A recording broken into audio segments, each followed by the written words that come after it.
Super quick recording note. I managed to really mess up the audio on this recording. I was trying to balance in OBS and that doesn't work well, but I figured out how to do multi-track recording, so hopefully after this video going forwards, the audio balance between myself and the players will sound better.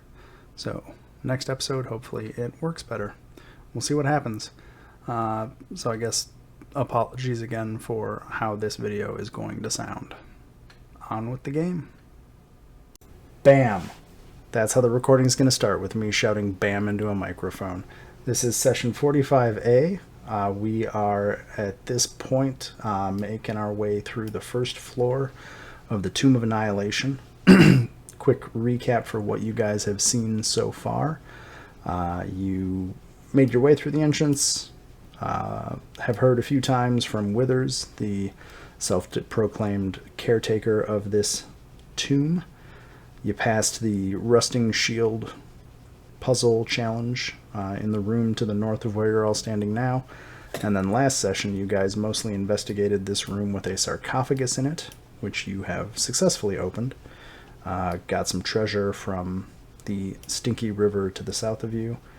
And I think we ended with Teresa picking up a ring of protection off of crumbled bones of a Zorbo in the sarcophagus, at which point the spirit of Obolaka possessed Teresa. And I believe that is where we left off. Questions, comments, anything? So, does she have to attune to that ring of protection? Or does something about Zorbalaka just make that work for her? So, Obolaka grants the ability to attune to one additional magic item. I don't think it changes the time it takes to attune to said magic item. Although it would kind of make sense if, while being possessed by Obolaka, she could actually just wear the ring. So I would say, Teresa, if you want to put the ring on, I'll say that by being possessed it skips the attunement. And I think I'll just say that if there are any other magical items for any other trickster gods, I'll probably rule the same way.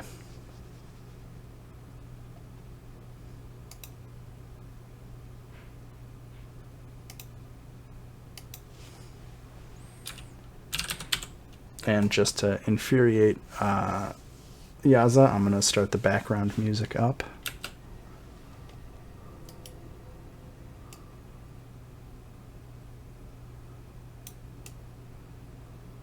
And you can definitely adjust it if you want. Yeah, so I think you all are standing in this room in front of the sarcophagus as Teresa just, I imagine, shuddered and then is holding that ring of protection.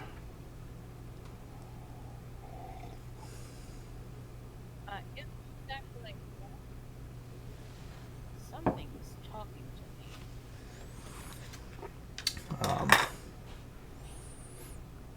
And I think Orvex will kind of poke his head through the shattered crystal window behind you and say, did the voice come from a creature inside the sarcophagus? Yes, it did. I would wager that that is probably one of the trickster spirits that the ominous caretaker warned us about. I imagine that you have reached some accord with that creature. Well, it seems to be pretty... How should I put this? Pretty concerned with keeping to their schedule, I should say. And a voice in your head says, "You don't need to tell them anything they don't need to know about us."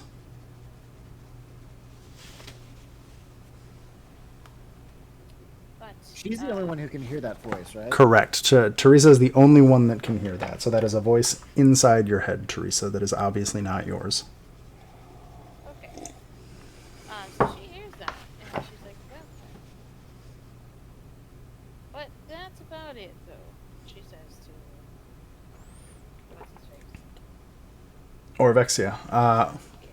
Orvex says, if you don't mind, I may take some notes regarding your behavior. If we all survive, it would be fascinating for posterity to see if this inhabitation has any effects on your personality. Of course. And he is scribbling some notes in his notebook as he says this. Let's see here.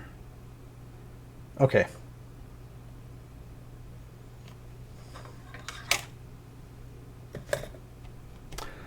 So do you guys remember the surroundings you're in? Do you need me to describe anything? Well,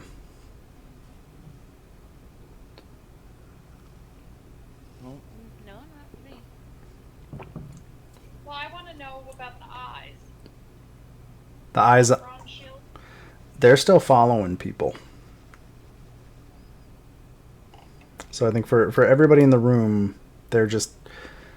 The eyes tend to focus on one person for a little while, and then they will shift to another, and since there's a good 24 eyes on the shield, it's just a very creepy experience overall. Can I go back over to the shield and see if I can pull it off? Going to have my shield to the side of me, where it's not in front of people. Okay. Should I just assume that you're going to point the shield away from people unless it becomes an issue? Yeah, that's what I'm trying to Probably do. point it down. Okay. Yeah, So- and but I'm not letting go of the shield. I think what I'll do, just for sake of running the game, is if we get to a situation where I think it matters or it would in some way be difficult for you to maintain lack of shield line of sight, I'll ask you how you're holding it and what you're doing. Does that make sense? Works for me. Otherwise, we can assume that you're being cautious. Okay, I just wanted to make sure. I was trying to Yeah. tell you. Yeah, no, I don't want it to be a gotcha, so I'll prompt you, I think, if there's a scenario where I think it matters or impacts you. Yeah. Okay, Yaza wants to go over here and see if she can try and pick up that shield, bronze shield thing with all the eyes on it somehow. So the bronze disc is, you can tell by looking at it that it's quite heavy.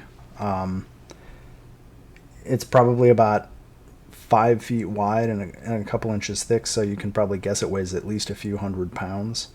The bear statues holding it, the statues are designed such that they have like one paw low, one paw high, so it's kind of anchored in 4 stone statue paws, holding that bronze disc with the eyes. Okay. Well, guess I'm not moving it anywhere then.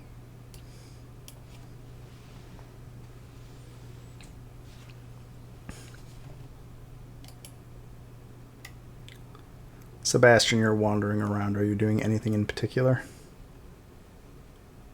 I'll call back down the hallway. So are we checking out the rest of this floor or what? Of course.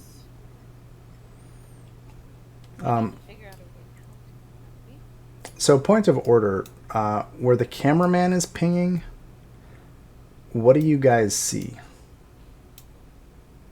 I I see did a ping. What was that, Teresa? Just hit a door. Okay, cool. Because I think somebody found there were 2 secret doors there. I just want to make sure that it is. Yeah. Okay. There's a door and some stairs apparently leading down. Yeah, I just wanted to make sure that that was actually visible because it had been found. But so yeah, I think you've got the hallway moving off to your north, Sebastian, that opens on a room with a fountain in the middle of it, and then off to the east is the central stairwell area. And Kellic are here.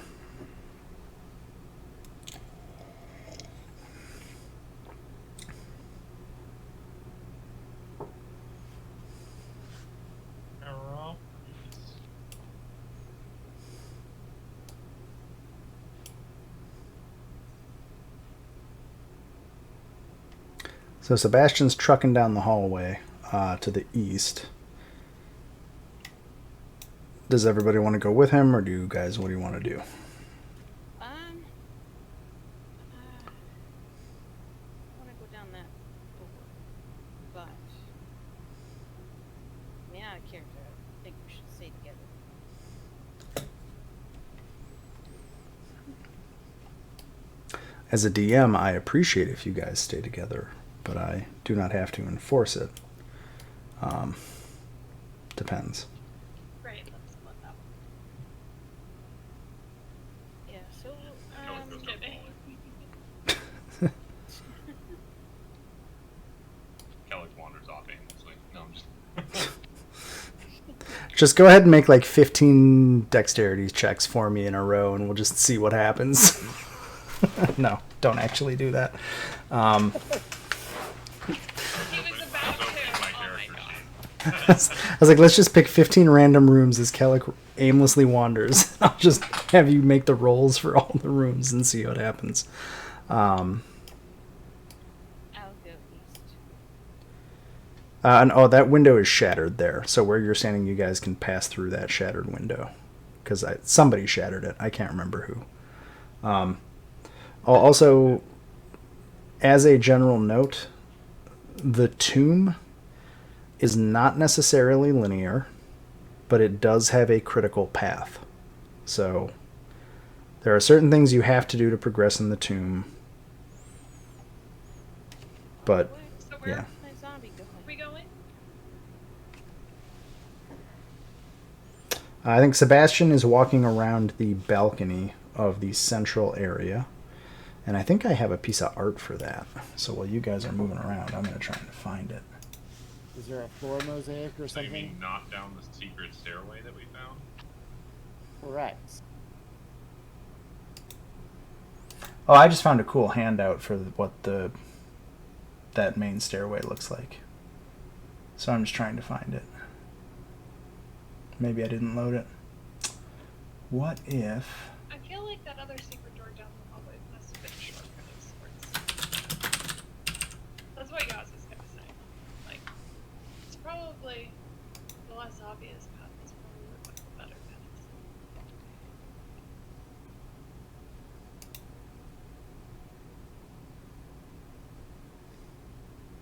By the way, Grim, Yeah? if Kellic sees any of the little scurrying, like, creatures in the hallways, he'll just shoot it. Scurrying creatures? Yeah, like when we first got into this balcony area, Okay. you said there was one scurrying down the other, like, hallway across the way. Oh, okay. Going forward, if Kellic sees one of those, he will immediately shoot it. Okay. So I pushed an image out to you guys. Hopefully it showed up. Yeah, Yeah. I see it. That is what that central square chamber looks like, basically. So you're... It's got a lot more depth to it than I realized. Yeah, so it goes down. You can see at least a couple floors. And on your top level where you are, there is some sunlight filtering in from cracks in the stone above. But you can tell after this floor it is just, unless I specify otherwise, it is dark. The thing you saw running away, Kellic, was on a floor below. So you basically saw kind of a figure on the floor below on one of those landings, and as soon as you guys came through the doorway, it darted down one of the hallways there. Does that make sense? Yes. But yeah, I think that's a cool piece of art that very accurately captures what this place looks like. So there you go. I agree. Okay, so let's see. Folks are barreling down the hallways. Well, not barreling, but I'm going to move some NPCs along. Like, where's the art? Oh, there it is. Should be an X in the corner. That's why you can kind of see below there's like a couple of like blurry statues. Right. Yeah, so there's a lot of depth to this pit. So maybe, unless you're Kellic, don't jump down it. It might hurt. this feature? So that is a giant stone skull at the end of the hallway, kind of carved into the wall. It is crusted with moss, and it juts out from the end of the passageway. There's a flame flickering within the two eye sockets of the giant skull, and you can just barely see through the jaws into a chamber beyond. Okay, I was about to ask if I was supposed to be able to see through it. Yep, you can just kind of see into the chamber beyond. I'm gonna say until you actually get close to it, you can't make out what's going on beyond, because I don't have a blur surroundings option. So as you get closer through the jaw, you can see it's basically a passageway into the room beyond. The jaw is a passageway? Yeah, so imagine a giant 6-foot tall skull that has an open jaw and two eyes glowing with flames. And the jaw is open. Like when the mouth is open, you can pass through it into the room beyond. How big is that opening? Big enough for a medium creature to crawl through. Okay. Kellic I'll is... look to see if I can identify any traps in that skull. Yep. You definitely notice that the lower jaw, Kellic, is hinged. So the jaw can move. Can I do like an investigation check to see if I can figure out how the trap, if there is one, would work? Sure. So I'll say from that investigation result, you can't figure out... It doesn't appear that there is a mechanical method by which the jaw moves. It does look, however, based on the way everything is set up, that if you put some sort of stout object into the hinge of the jaw, it probably would be prevented from being shut.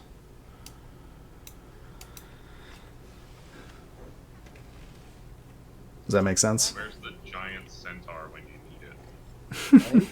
Right? It's back in Australia, mate.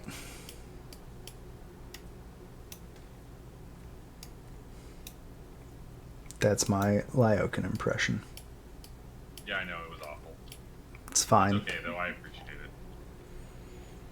I'll fucking fight you, you cunt. That was a little better. Now But we I just need, don't say it yet. I watched that guy's videos for like an hour today.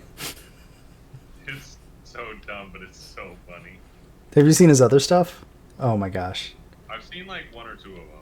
His Reddit tag is "How do you do, Ken?" You should look him up.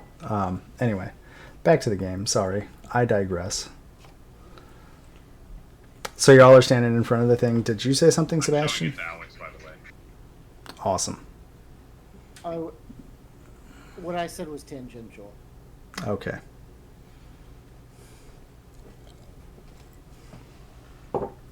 But was it, or Does anybody have something to wedge into the jaw?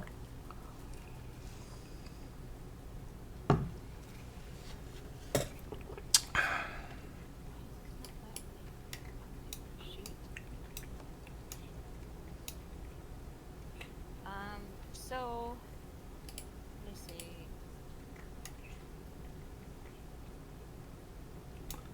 What in particular are you looking for? Something stout that will keep the hinge from closing behind us if we go in there?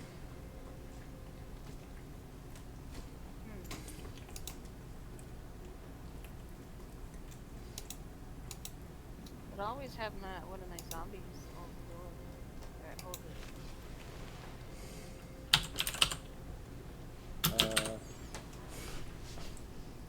Door. Hodor? Yep, I was waiting for that one. So I'll say you could try to have one of the zombies block it. It's probably going to be a contested check of some sort. Just because zombies are potentially stout, but not necessarily. Does that make sense? Yeah. I also put a ring of protection in your inventory. Yeah, it's just not reflecting the chain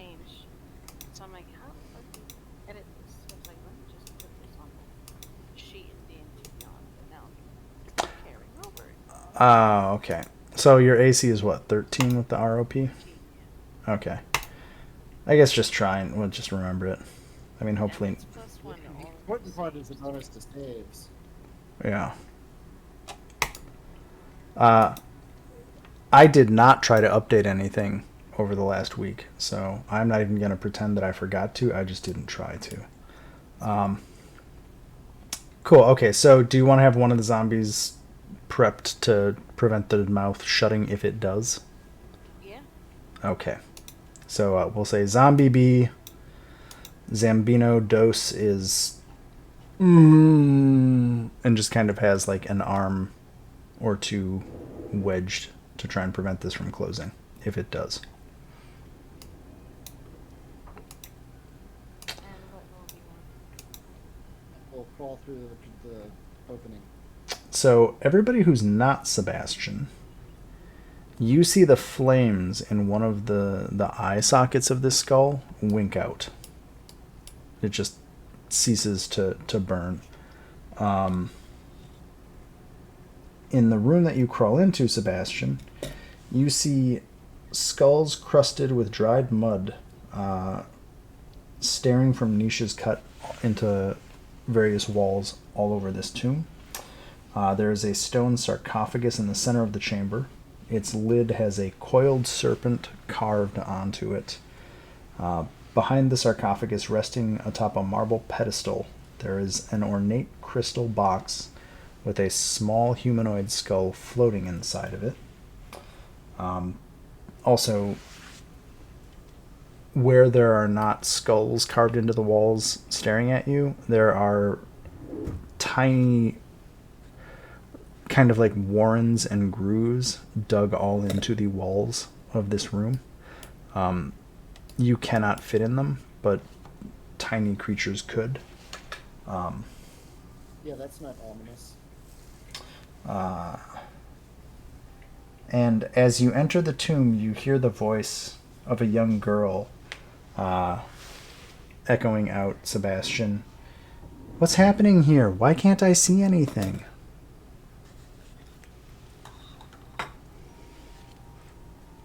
Maybe your eyes are shut. She says, hello?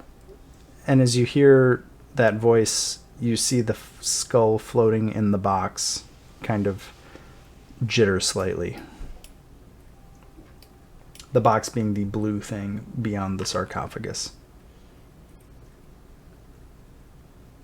Is the zombie trying to slam the... No, I'm just testing to see if it's using my damage modifier. It should be. It might not be. Yeah, I need to mess with that. Just let me know if it becomes an issue. It's So- fine. Just add +4 to everything, every damage it does. So Sebastian, you're walking in. For everybody outside of the room, you heard Sebastian say something after he crawled in the room, and most of you can probably make out the sarcophagus. Does anybody else do anything while Sebastian goes further into the room? I will mentally ask the beast in my head, is this another one of your...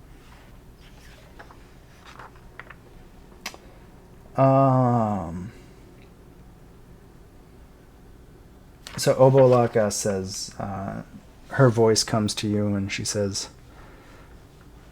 I assume the sarcophagus is one of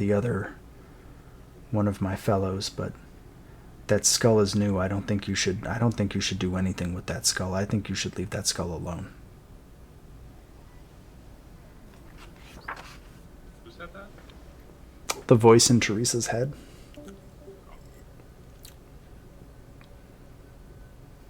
that? Did we just lose somebody? Somebody came in and... Laokin entered and left, I think is what happened. Oh. You there? He's back. I'll fucking fight ya. Fucking fight you, you weak cunt. Are you there, Laokin? We're just making fun of you for being Australian. I don't think he is, otherwise he'd be talking shit. Okay, I'm just gonna move Xanthiel up and we'll figure out what happens later. There's the giant horse. The horse lady. Okay. So, Sebastian, Once I hear Sorry. Sebastian on the other side, I want to try and go through the same way Sebastian did. okay, so you crawl through. I'm just going to move you through. As you move through the rest of you in the hallway, the second eye socket stops burning. In that skull that is the skull doorway. So there are now no eye sockets burning. And Yaza, you're in the room. Yaza, as you enter the room, you hear a voice of a small child say to you, "Where am I? How did I get here? Can you help me?" And Sebastian, you hear a voice say to you, "Why can't I see anything? It's dark. I'm afraid." Maybe you shouldn't have been born a human and then you could see in the dark. I'm going to attempt to open the sarcophagus. Okay.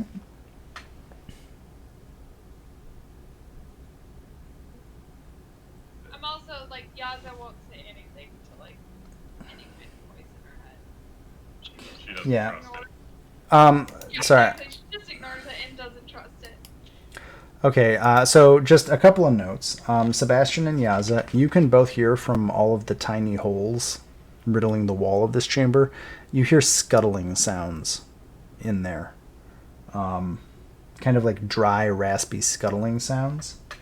As far as opening the sarcophagus goes... While he's opening that, Kellick's gonna try and go in as well. You're going to go through the... I will say that as he's opening the sarcophagus, Okay, so timeout. Something happened. Something happened. Kellick, as you went through the jaws, they try to snap shut.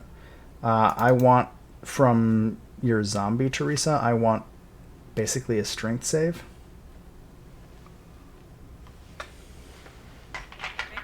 Strength save See, if that Australian cunt was here, he would have been holding it open. or an athletics check? They're See, probably the same thing. You probably don't want me to retcon that to an athletics check. Okay, that's fine. Just based on the stats of the zombie. Let's see here. Oh, wait. It makes an attack. Never mind. Haha, it's a melee attack. I'm going to say it's at disadvantage. So I'm going to make a melee attack at disadvantage because the zombie is trying to hold it shut. okay. So let me make... Or hold it open. Yeah, Try and hold it yeah. open. I'm already giving disadvantage, so sure. Like, you're both doing it. So you're both trying to roll... how does that work? I'm just going to roll twice. Because this is confusing and I don't know how to do it right. Because it has a bonus, but there we go. So I'm going to roll once, and I'm going to roll twice. Maybe. Does a 14 hit you, Kellick? It matches. It matches, so it hits you. So you take 22 bludgeoning damage as the jaw snaps shut on you.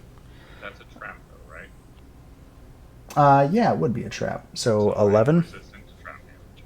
So you take 11 damage as it snaps shut on you. Normally there'd be a contested check each turn, but I'm going to say because the zombie and Xanthiel are both contesting, they are able to immediately pry the jaw back open. And you are able to get out of it and do not have any further checks.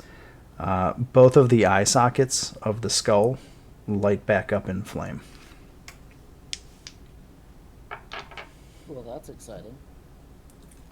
So, trap set. Okay, so... It will trigger when we all leave again. So, Sebastian... Oh, Kellick... Whoops. Well, that... Fuck that up. Guess what? You just noticed a secret door, because I opened it. So that's what you get. because I screwed up. That was going to be the next thing I did anyway, let's be honest. Do you want to roll your 2 perception checks just to confirm that you would in fact see that door? You did. Yeah. Congratulations. There you go. There's a secret door to the north of this room. Okay, so Sebastian, you wanted to open the sarcophagus, and I want to resolve that. I need you to make a strength athletics check to try and push it open. You do. You knock or I guess you remove the top of the sarcophagus, however you do so. Carefully, with respect. Inside, you see a bundle of faded cloths holding the serpentine bones of a Jakuli. There is a staff carved in snakes resting atop them remains.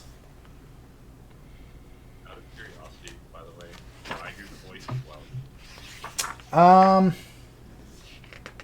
Yeah, you would have. Sorry, there's just a lot of things happening all at once. So Kellic, as you kind of extricate yourself from those jaws and the wonderful chomping they gave you, you hear a frightened voice call out, "Are you friends of my father? Is he looking for me?" And I think Yaza and Kellic, you would both notice that the skull in that crystal box is starting to kind of hover about in an agitated manner. Teresa would say something though. Yeah, go ahead. So she would just tell them, you probably should watch yourself. You think? That's my guess. Surely you are risking turning into lawful good.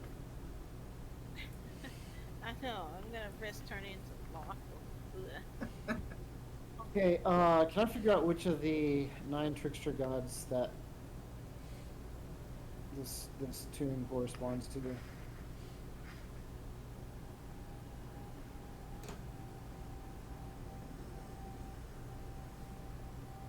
I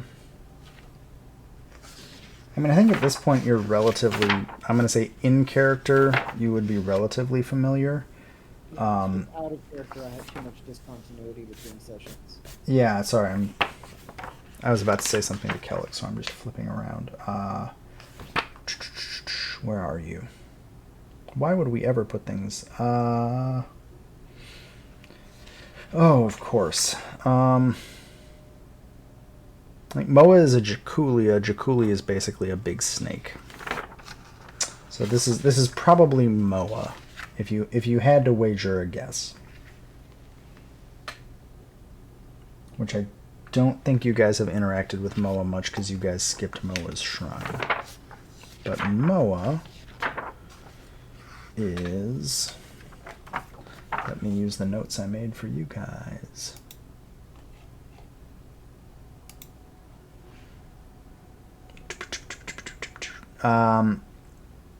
So Moa is a Jakuli who is opposed to Wongo the Sioux monster. The legend of Moa and Wongo is that Wongo stole water from Ubteo for the Amuans, and Moa was too honest to lie to Ubtao about where the water pail was. Oh, I've been to Moa's Shrine. Nice. Yeah, you guys did Moa's Shrine, but not in this reality. Yeah. Yeah, fair enough. Kellic, as you... The item is a staff? Yes, there's a staff carved with serpents lying in the sarcophagus on top of a bunch of serpentine bones. So the monkey is the opposite of the snake. And who was the opposite of this badger in the head? Badger in your head. By So- the way, really quick, like actual question overall. Do we know that Teresa has been inhabited by a spirit, or like, is there anything that we would know? Oh, so out loud, Orvex and Teresa had a brief conversation right before you got here where he was basically like, "Oh, I think you've been inhabited by a trickster god. Can I observe you?" And Teresa was like, "Okay." Yeah, all she said I heard a voice in that, Yeah. but the badger in my head said, "Don't tell her." So she's not saying anything. Okay. I think it's more fun to actually say the things that are inside people's heads to everybody, just because then everybody can know what's going on, even if your characters don't know it. I don't know. I choose to fall back on Xanthiel's 23 passive perception in that case. Aha. What are you? I'm not even dealing with your perception right now. Okay, so Sebastian opened the sarcophagus. Kellic, as you get closer to that crystal box with the floating skull in it, it kind of appears to be looking around but not seeing anything, and you hear a voice in your head. I can still hear you. Are you still there? Why won't you help me? That was only. Kellic will just hesitate for a second, and then, like, think back at it. Like, he doesn't really understand. He has an intelligence of 9, so he's like, he just kind of thinks, like, we are here. And the voice says, Can you help me? Oh, I've been alone for so long. Is there any, I don't know what's going on. I can't see anything. Can you help me? Is this I'll- heard by everybody? No. So each of you are hearing direct telepathic communications into your head. So at this point, I think Yaza, Sebastian, and Kellic, you have all heard this voice, but I don't think any of you have said that you've heard it to anybody else. Hopefully that makes sense. Yeah. That's Kellic will just think back at it and, like, again, still doesn't quite understand what's happening, and say like, I am also alone. Are you afraid of the dark?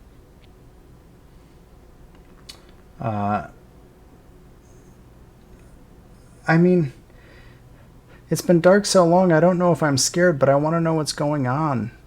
I don't know where my family is. I don't know how long I've been here. I guess if you're in the dark, you're here with me. Can you help me get out of here? There are many things we share. The darkness can become your ally. I will help you. Okay, what should I do? I can't see anything. Will this help? Are you casting? You can't hear any of this. Yeah, this is Oh, right. all in. This is all in never my mind. head. Yeah, right now this is all happening in Kellic's head. Okay, fair enough. Wait a sec. Tomb, though? Well, if it is dark, then I'll cast a light there anyway, because I want to see what's going on. Because I just saw 3 party members wander off into the dark. It's like, oh.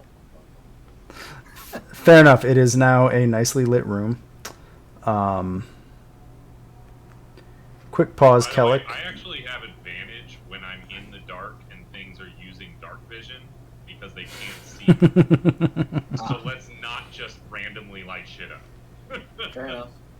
Okay, well, it's a cantrip, Well, so she can just. I mean, turn it's it too off. late now. We already lit this up, but I still, like, mean, some of us can't see in the dark.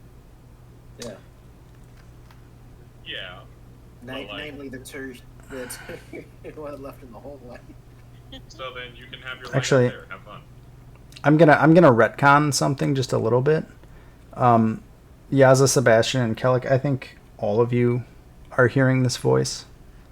So when I reply, do they hear my replies? No, they don't hear your reply, but I think everybody is hearing that little voice's side of the conversation. So apologies if that's confusing, but I think that makes more sense. I will say out loud, remember the engraving outside.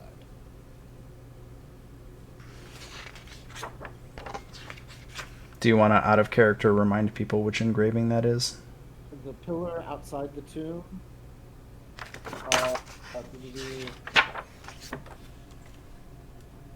Fear the night when the Forsaken One seizes death's mantle, and the seas dry up, and the dead rise, and I, the Sirak, the Eternal, reap the world of the living. Those who dare enter take heed. The enemies oppose, one stands between them. In darkness it hides. Don the mask or be seen. Speak no truth to the doomed child. The keys turn on the inside only. Huh. So we got defeated bullshit there.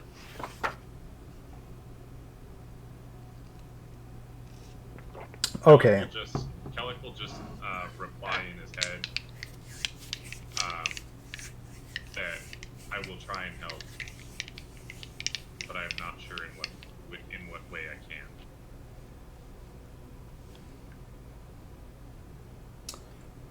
can. So the voice, all three of you here. Outside? Where's outside? What do you mean you don't know how you can help me? Why can't you help me? I thought you said you were at home in the dark. Can you help me in the dark? There is no outside. There is only yourself. And you just kind of hear the voice say, I don't understand. What do you mean? Yeah.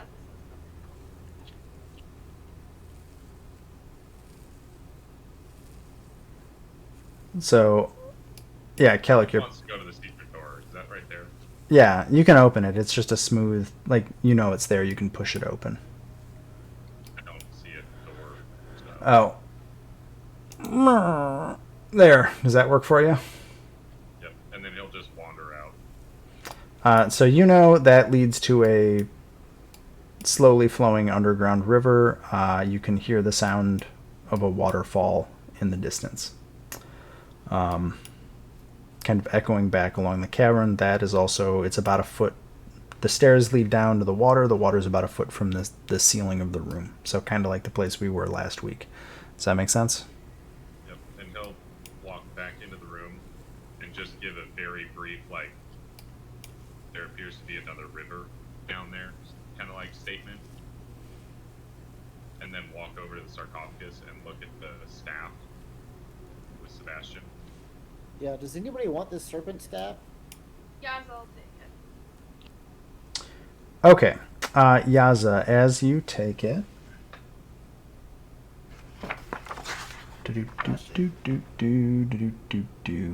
As you pick it up, green smoke billows out from the staff, coiling around you like a serpent. A voice whispers in your ear, "Let me help you. I promise to be good." Do you agree or try to resist the voice that is speaking to you? Just agree. Yeah, no, Yaz'll just agree. Okay. You feel a weird slithering sensation, and then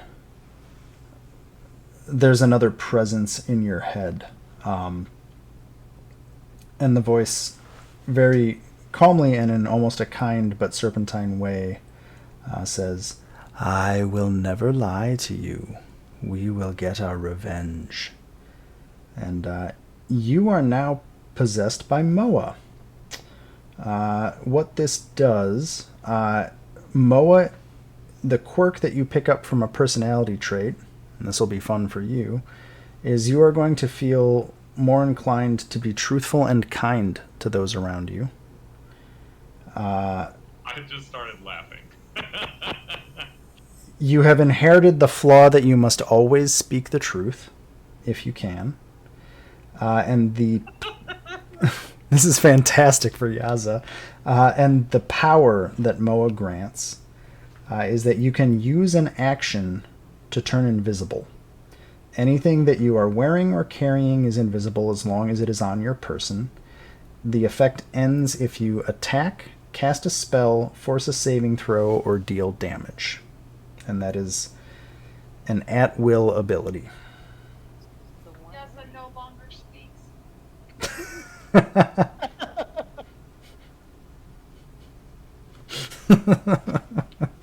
I'm going to pause for 1 second.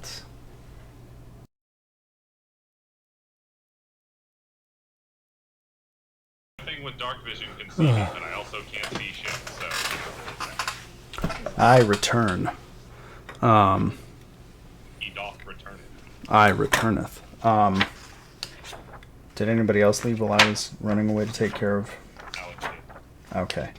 I keep spamming the light cantrip on and off to like just be really pretentious to everyone in the room. So I'm going to go ahead and ignore that.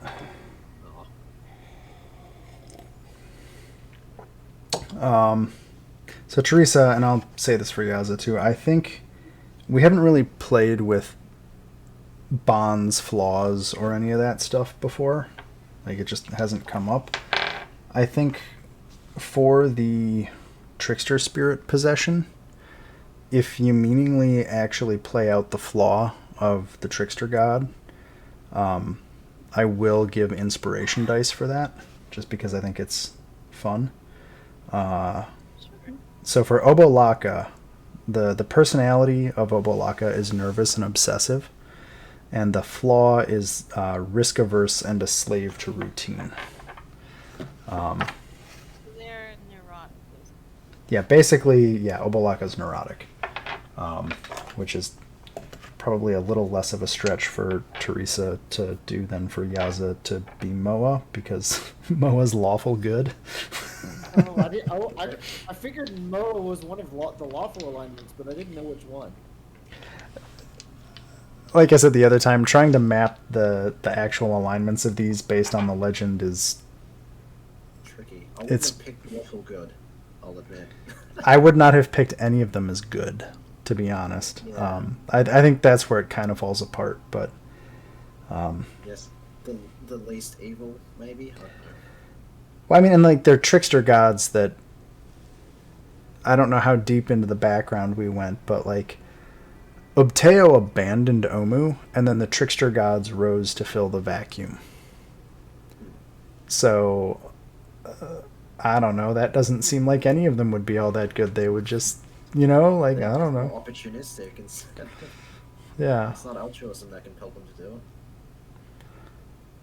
The power of Ubtao compels you. Yep, it's true. I need a young druid and an old druid. Uh-oh. That sounds... Busy at the moment. Yeah. So I guess once Yaza gets back... Oh, hey, so I don't know if you heard, I was telling Teresa, we haven't really played with bonds, flaws, and all of that stuff, but for the trickster gods, I think I am going to hand out inspiration dice if you meaningfully use the personality or the flaw of the god in a way that's kind of like counter to your character, because I think it's neat. That's easy. Everything about this person is counter to my character. Yeah, so Moa's personality is truthful and kind, and her flaw is that she must always speak the truth. So, there you go. Oh no, I'm sorry, Moa's a male.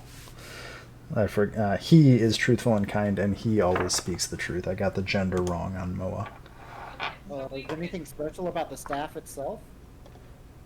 So the staff is magical. It is Yaza doesn't let go of it. It's a staff of the python. I don't actually know what a staff of the... I think the staff of a python lets you literally like summon a giant freaking python. Yeah. That's more Yaza's style.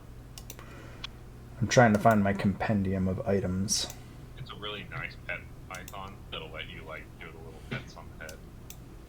Hey, whatever happened to the thing that was cutting my nails? It's still chilling with you. Nice. It never went away. I think you were gone for a few sessions, so I forgot about it. But it's still there. It's just riding your shoulder. So the staff of the python. How many magic items do you have attuned? Was that sword last week magical? Because I haven't even attuned to it. Magic No. weapons. Nope. They don't count. I don't think. And I thought it was just a +1 sword. Other than that, I don't have any. Yeah, I don't magical think we've items. encountered much in the way of magic items requiring attunement. so the staff of the python does not require attunement. As an action, you can throw the staff on the ground within 10 feet of you.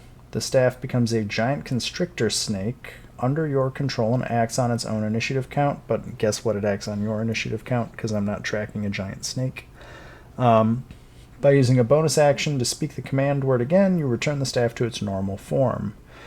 On your turn, you can mentally command the snake if it's within 60 feet of you and you aren't incapacitated. You decide what action it takes and where it moves.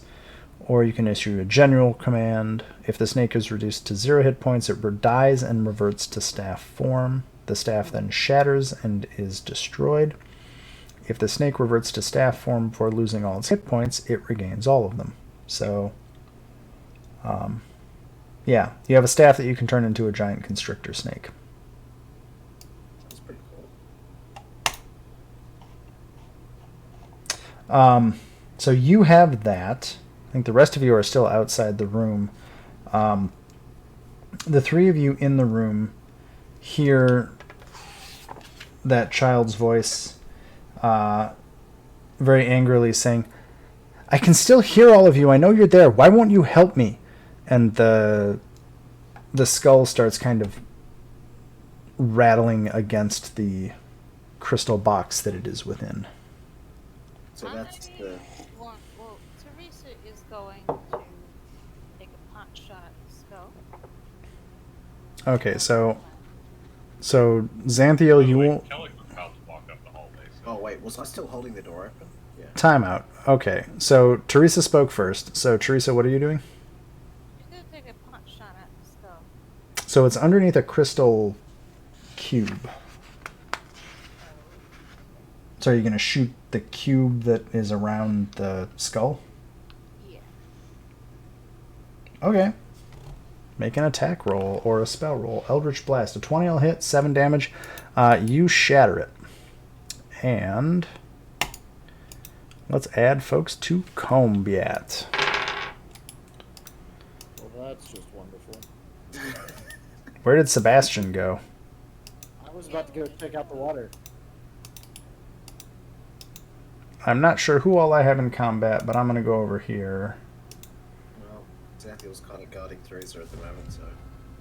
Yaza, I have. Okay, Yaza, Xanthiel, Teresa, Kellic, and Sebastian. You're up there, Sebastian. Sorry.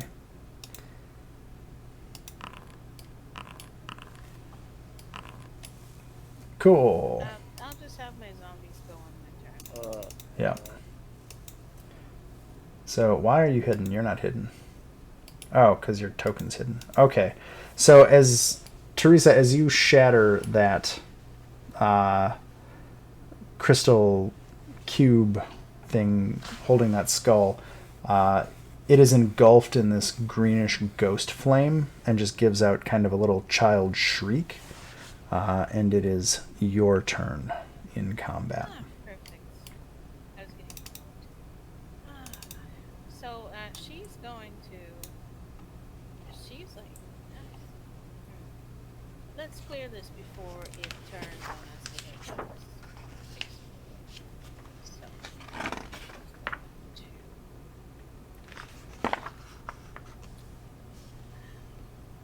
Hold on. Sheet went away again.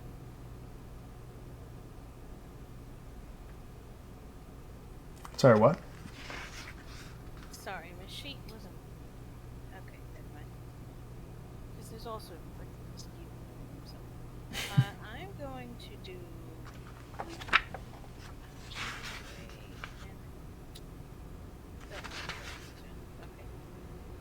I'm going to first send zombie.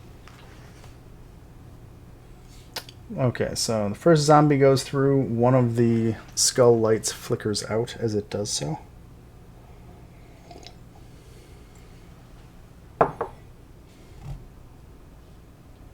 Hey Xanthiel, you want to do a better job holding the door open this time?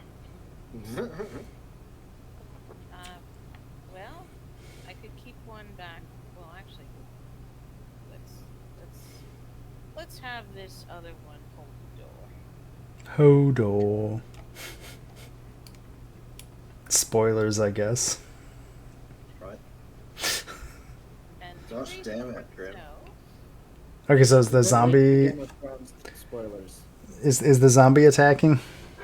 Yeah, I don't know if it's in range or not. Sure, it's in range. Okay.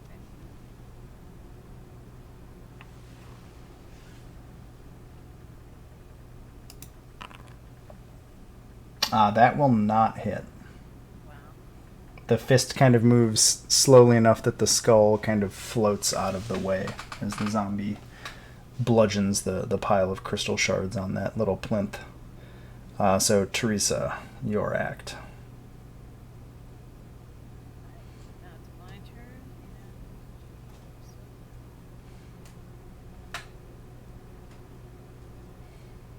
And light.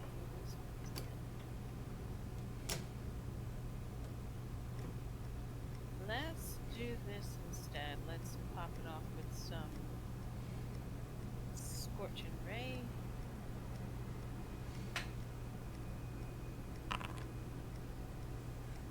Uh, 14 will hit for 5 damage. Jesus. A 12 will not hit.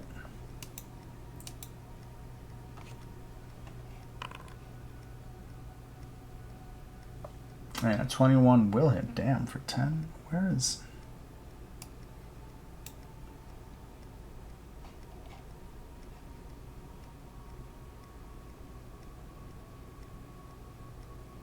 And I'm gonna stay here. Ah, okay, so it is... Oh! Sorry. So 2 of your Scorching Rays hit. Sorry, but it does no damage. Right? Uh, Now I know what's in you. you get the impression that fire is not going to hurt this creature. Rip. So very solid hits. Unfortunately, it is a skull engulfed in ghostly fire. Okay, well, Kellic, bonus action will initiate Hunter's Mark. Yes. I'm not going to mark it because, yeah. Fine. Shoot. That'll hit. So let's see. 3 plus 9. So that's... Or wait. Jesus. Okay, 1, 2... Okay, all of those hit. And unloading like a ranger. Okay. Oh, and it's magical. So, okay, so how much damage did you do here? 6, 12, 22, 28. 40, Jeez. 48. So your 3 arrows, how do you do this? One in each eye socket and one in the mouth. So you do that, the arrows hit, and the final arrow in the mouth, each arrow kind of cracking the skull, and the final arrow shatters the whole thing, and with a pitiful shriek of a small child, the skull crumbles into pieces as your arrows fall to the ground. And that's the end of that. You still hear chittering out through the cracks? You do. You hear lots of chittering in those cracks. There's the sound of tiny creatures moving.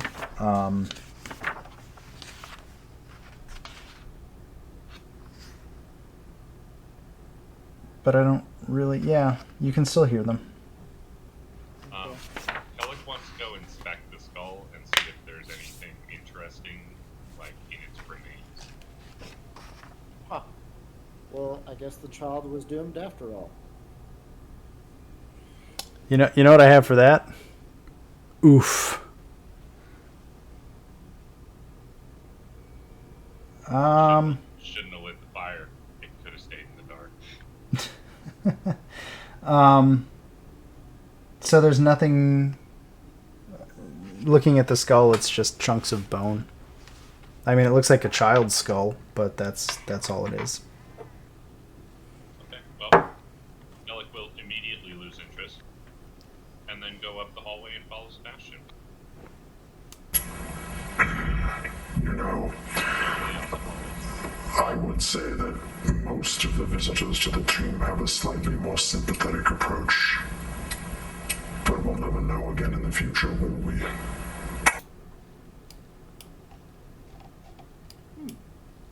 I'd like to point out that I was not in any way unsympathetic.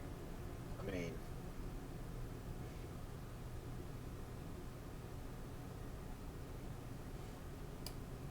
There's no response from Withers. Kellic will just kind of shrug and keep walking. Okay, so Xanthiel. Okay, wait a minute. Who all has gone through that door? Did Xanthiel went before the zombie, so the second eye winked out? What? Oh. So you went through the jaw mouth. The second eye winked out. So everybody Oh, else. the jaw mouth. Oh, okay. Yeah. Yeah, I didn't know that. Okay, never mind. You can't. Never mind. You're already through it. Yeah, I know, but I didn't know the puzzle. I should have logged on, like, fucking... Okay. Well, the zombie A put it there so they can try to hold So that it. we can walk around. So the last time I made it have a disadvantage on the trap attack when it triggered, when the zombie was there. So if Which for Xanthiel is probably fine. no, okay, so Xanthiel, when you are standing outside, Yep. one of the eyes is lit. If you go, okay, so let me rewind a little bit here.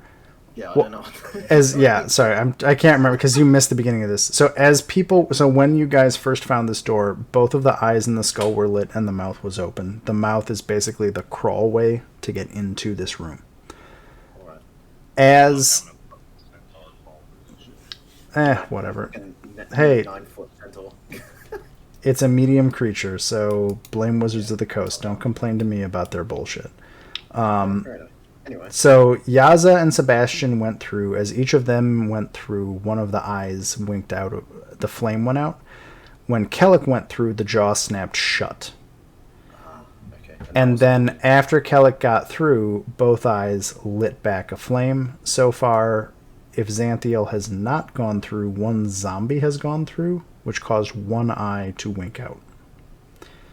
So I think right now, one eye. Have you gone through, Xanthiel? Well, I guess I already did, so yeah. So now both eyes are not burning in that skull mouth. So I take it that would mean that the next person to go through would trigger the trap. Stands Per- to reason. Perhaps. Cool.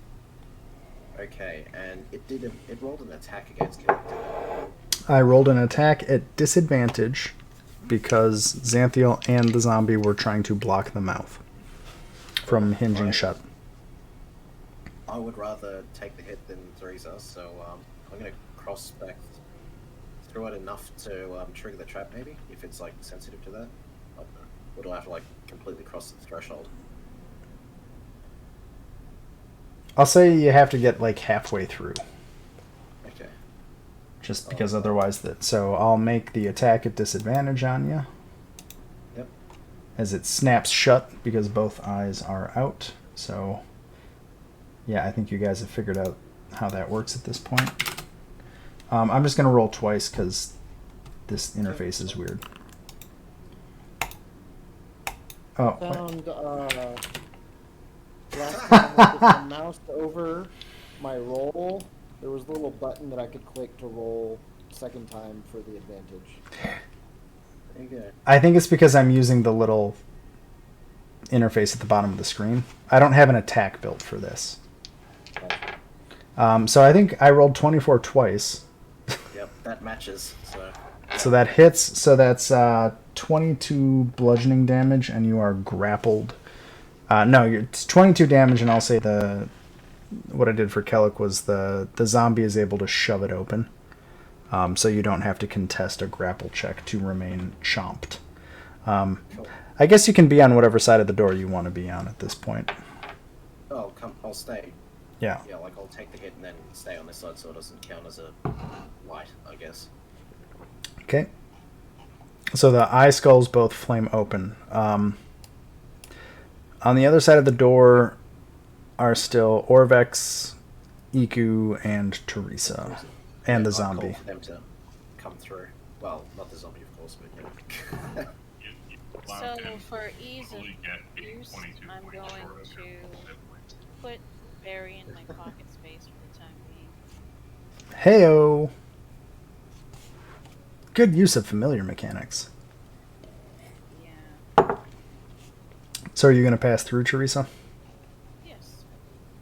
So as you crawl through, Iku and Orvex see one of the lights, one of the eye socket lights wink out. I think at this point, Orvex will crawl through. Yep. And then there are no eyes open. Okay, so Iku says, I'll go through. well, sure, I can take a hit. I think I may Well, yeah. be able to withstand it a little Fair a enough. little better than Santiel you. doesn't know who Iko is, so Yeah. So as far as Iku's she knows, gonna she's a human woman. crawl through. She's gonna let me roll these attacks. The 19 hits. It does crunch down on Iku, and it does some damage. But Xanthiel, she seems very unperturbed by it compared to you and Kellic. Yeah, fair enough. She'll be quite surprised at that one. And then she will also... What does this do? Santiel will reach through the opening and grab the zombie. She is going to... yeah, you're going to cast it. Don't consume a spell slot. Iku is the guardian spirit of Mbala. So take 5 healing as Iku casts Mass Healing Word. Oh, who did she hit with that? She pretty much hit everybody. Okay. I think it's a 30-foot radius. Oh, actually, I have some. Up to 6 creatures of your choice that you can see within range. I'm assuming she got to the doorway. So yeah, anybody who's damaged take... Wow. Oh, and Xanthiel just got to show me up. See how it is. I rolled about as bad as I possibly could, so... We both did. So everybody takes a grand total of 14 healing. Nice. Okay. Like, eyes look back and kind of like, almost do like a little like respectful head nod, but only as much as a retarded bird would do. So. So, You got 9 intelligence, that's still more than... somebody had a clever way of dealing with this underground river, yeah? Yeah, water walk. I believe. Yep. Where is it? Spells. Spell Actually, book. Is it even deep, or is it like...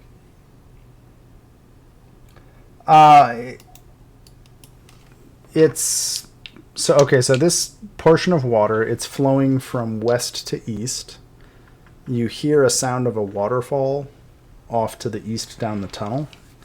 I think probably anybody nearby can hear that. As far as depth, it's probably, this is much like the tunnel that you saw earlier. The ceiling is very low. The depth of the water is probably between 2 and 5 feet. Oh shit, water walk's a ritual cast. Hello. Yeah. Sweet. I can just fucking cast that all day. Sweet. How long is it good for? An hour? Has An it been hour. an hour since we did the last one? It doesn't matter, I Probably. can just cast it again because it's a ritual. I've got Ring of Swimming, so I can swim. Haha! Magic item callback. Nice. That was from the Aldani Basin, man. That was a while back. I had that Okay, for so- so long. So another thing, Lauken, Yep. in case you also didn't know this, I also have that. So like in the dark, I'm like obnoxiously sneaky. Yep. And I can now pass paths. So So, does this mean that Xanthiel might not be able to spot you with a perception check? if I actually wanted you to not see me, yes, you could not see me. Interesting. So we can test that later. So everybody has water walk. Yep. Like we can set up the weird combination of statistics that are required to do that, but we'll do it later. So you're walking. Still go underwater with it, I think. If It just Or pushes you crawling. back up. Yeah, you're kind of, if you're, Sebastian, if you are water walking, you are really water crawling right now. Yeah, water crawling. And you're doing so, and you're crawling along this underground river. You do see in front of you there's a space you can squeeze through. It looks like there, so Sebastian, it looks like there is an artificial wall built there. Kellic, you walk up to the edge of a waterfall that falls down into darkness beyond the range of your dark vision.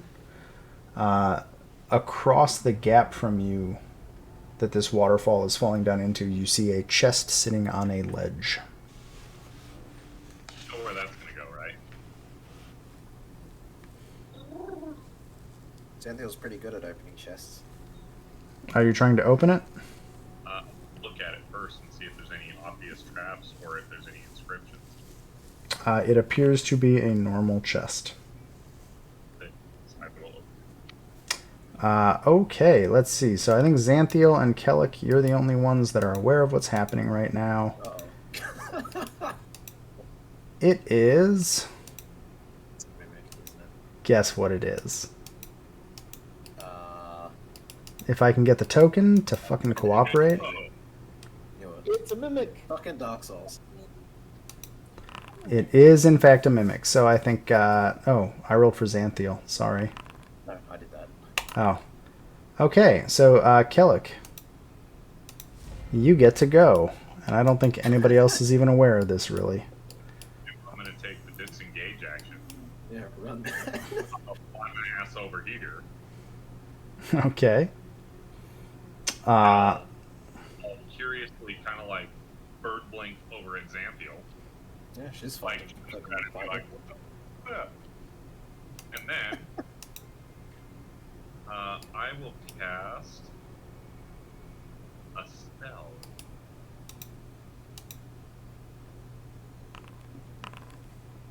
Lightning arrow. Oh, yeah. What is this? What are you even doing? Okay, so the next time you make a ranged attack during the duration, blah blah blah. Okay, so that's your bonus action spell. You need to make an attack now. No, I can attack because I already used disengage action. Yeah, that's just the next time he does an attack, he'll... Oh, so this has no effect right now. Okay, cool. So you now have a lightning arrow.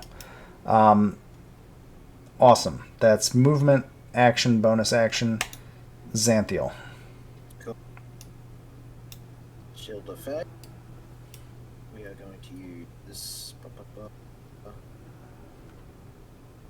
When I can find the damn thing again. You're giving a creature +2 AC. Yep, to myself. Okay.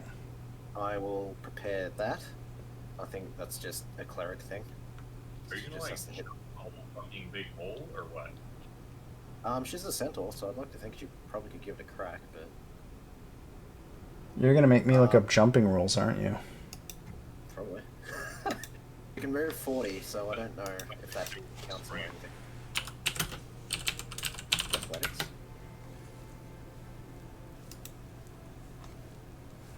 I'm looking this up now. Are you intending to jump across and attack the mimic? I reckon it'll be pretty funny if I do. I think it'll be pretty comical if you fall. Oh, When yeah, you that's- make a standing long jump, you can leap half your strength score. Huh. So that'd be 8. What, 8 feet? From a standing long jump, yep. How about a running one? Like, A running long jump, you cover a number of feet up to your strength score if you move at least 10 feet immediately before the jump. that's What are still you going 16 to feet. That's run? terrible. Jesus, okay, never mind. I mean, you know jumping's hard, right? No, I get that, but yeah. Do you have a- Centaurs get a bonus to jumping for being like four-legged? Yeah, that's what I know. I have no idea Yeah, what you the don't rules have are on Misty Step, you fucking web. them. Are there any Apparently racial? This is my Pathfinder character. Even Fuck that. the paladin has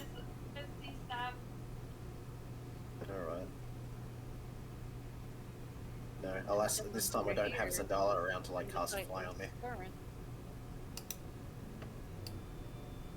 Never mind then. I thought that I- was...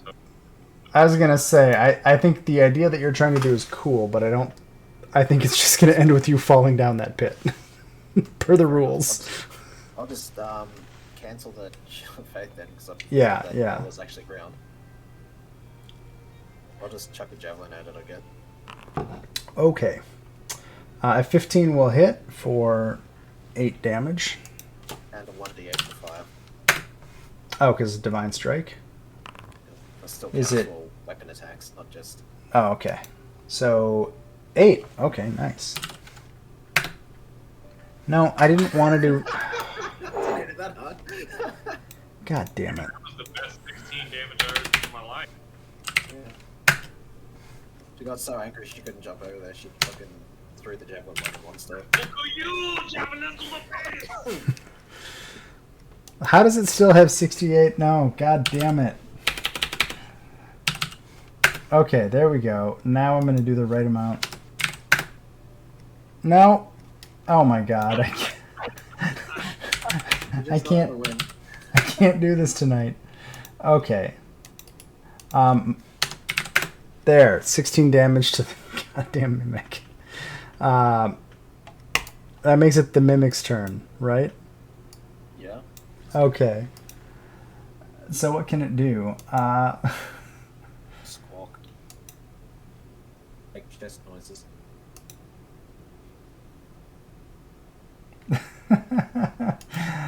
The mimic, seeing the two of you sitting there being just horribly annoying targets, kind of just gives a weird croaking bark at you and then jumps off the edge of the cliff and disappears. Ah, sick. Wow. You hear, after a few seconds, a very loud splash sound from down below. Oh, interesting. 20 seconds. We didn't know it's dead though. Like, I'm pretty sure Kelly's it's not. not smart enough to figure out like how long it was by how many seconds. That was a joke. It was a long way down. That's the official distance is quite a long distance. So there's nothing left on that ledge over there now? Correct. That chest that is on the ledge was the mimic. There is nothing there. So Sorry, go on. Sebastian was moving, so I was about to. Are you So, squeezing? Yeah, so I think the water goes like underneath. Yeah, the water basically goes under that artificial wall there, so you would have to dive down and swim against the current. The decision I made last time of not diving down. Well, that's the other thing. We've got water walk on, so I suspect if we jump down there, it would be like jumping on concrete. Too bad. Well, now that you mention it, that sounds fantastic. So I'm going to go with that ruling. Yeah. Like, granted, Kelly, I what think I think was, is there anything else on that platform? No, there's nothing there. Well, then I will be. yeah, fuck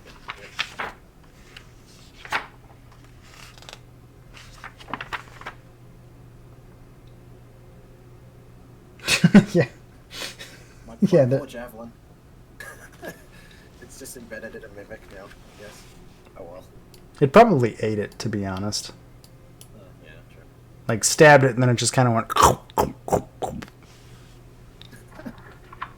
Oh wait, I'm a forge cleric. I can just make more.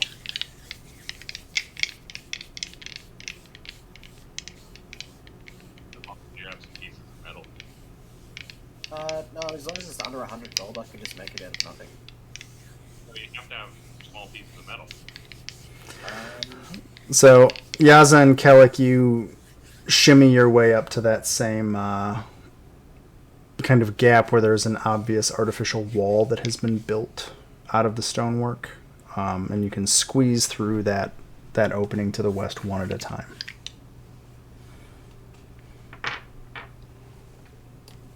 When I read it, like for my character, is you have like that requires some metal. So I just misread it. My bad.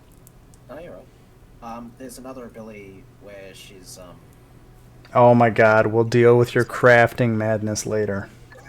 So,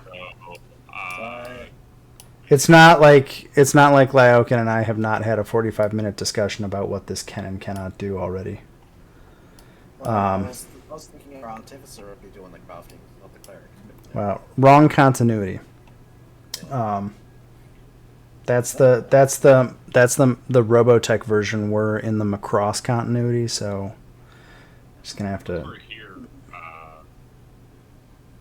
guess I'm doing a perception check to look for secret doors. I guess. But, There you do not notice any secret doors. I will constantly be looking out for traps with passive perception I get. Oh, you're 24? 23. 23, okay. Sebastian. Oh god, are we still talking about this? Look, Yeah, there's 2 more paragraphs. yeah, there's. Guess what? You're in a tomb made out of magical stone. If you find piles of fucking precious metal or weapons grade steel, let me know. Yeah, But it can include. Also, one of the things that as my forge cleric, I actually specifically like bought metal specifically so I could do that. I mean, it would fit, thematically anyway. So especially because you're a centaur, you could just carry a whole smeltery on your back. she quite literally was lugging around a chest full of shit. So a stone one, if I'm not mistaken. I don't know. I don't even remember. In this continuity, she doesn't have it because in this continuity, nothing that happened in the other continuity has happened. You're a brand new character here, Yep. continuously trailing blood. Well, I am wounded still. So that where that wall meets the water there, you can obviously dive under it. But I guess people who see dark vision can see that anyone who has dark vision can see that the tunnel, the water is flowing from that direction, right? So this river definitely, or this underground waterway comes from upstream of where you are at. This wall has just been built across part of where this underground stream is. Also, I suspect that Waterwalk does force you to surface at a rate of like 60 feet per second or something, or per round. I mean, if you want to dive, I don't really care. Oh, yeah, fair enough. I'm going to go with WoW rules, where if you force yourself underwater, you go, but once you jump back up on top of the water, you're water walking. For anybody that played Death Knights for that brief window when WoW didn't suck. I did. I played a rogue when you could get the ability to make your sprint make you walk on water. Mm. So it's just a wall there. There isn't water coming. Like it's coming from somewhere, but it's a wall. We can't do anything. So basically, the stream is flowing towards the waterfall. And so obviously this water is flowing from beyond where this wall is, but this wall was built obstructing part of the stream. So like there is water flowing from the west underneath the wall, and this place got built into the stream. Does that make sense? Like, Yeah, so, like, it looks like you're on the outside of a room that was built that just basically didn't completely block the stream but blocked off part of it. we can, like go up into this room. Well, there's no wall to climb over. Like, y'all are basically hunched over, army crawling between the water and the roof of the ceiling here. Oh, okay. So you could, like, dive under the water and fight the current and try to see, like, how far you need to swim underwater. Because there's no light here to show you where the water starts or ends. And Okay, yeah. Well, I Yes. Yeah. So yeah, Yaza looked at that. Okay. So, screwing with the map. You dive under, and after about 10 feet, you're able to break through the surface into another cramped space where you can choose to either tread water wetly but more comfortably, or force yourself above the surface of the water into the cramped space between the cave ceiling and the surface of the stream. I'll just stay like where I am under the water right now and try to walk out a little bit further down.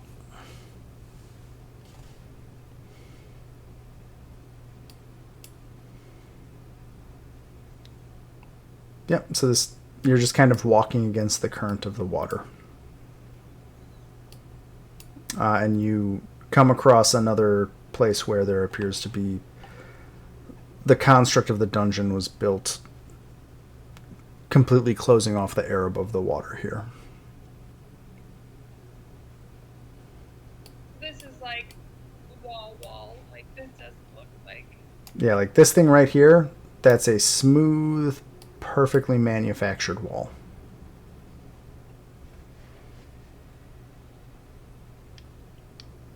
Okay, so it doesn't look like it can dive under that or it's Oh, so you can dive underneath it. Yeah, you can dive under it against the current if you want.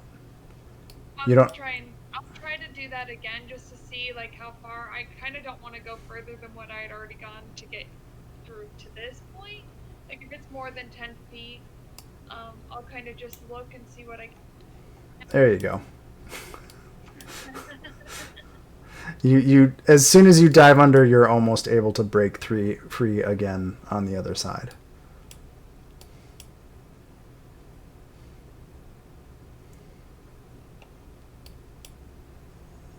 And I think if you keep going, I think on the map. Yaza at this point, no, I was gonna say Yaza at this point, she was just like, okay, this just keeps going and going.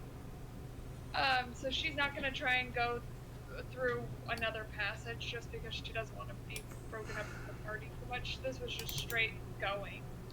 Yeah. So she's gonna turn back, but she's gonna like look at this area where she stopped so she remembers it. But then she's gonna turn back. I mean, I think if most of you can see the map, I think it should be moderately obvious.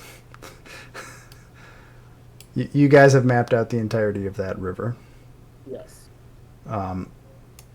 For my ease of moving your character around, you're just going back to everybody else? Yeah. Okay. Oh, hey, Sebastian. Yeah, I went through. Sorry, I can only see so much of the map at once when I'm focusing on things. Oh, okay, Yaza, I've just moved you back to relatively where the rest of the group is.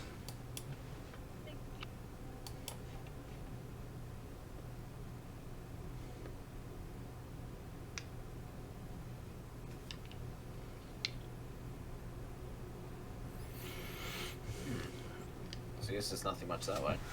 I should probably go up to that room then. I mean, it's going back through the mouth.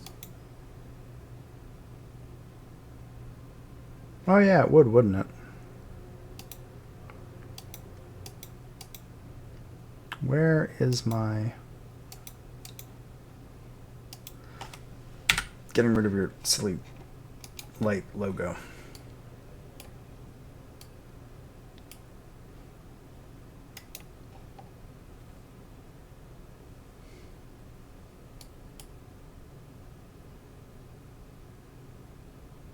So what y'all doing?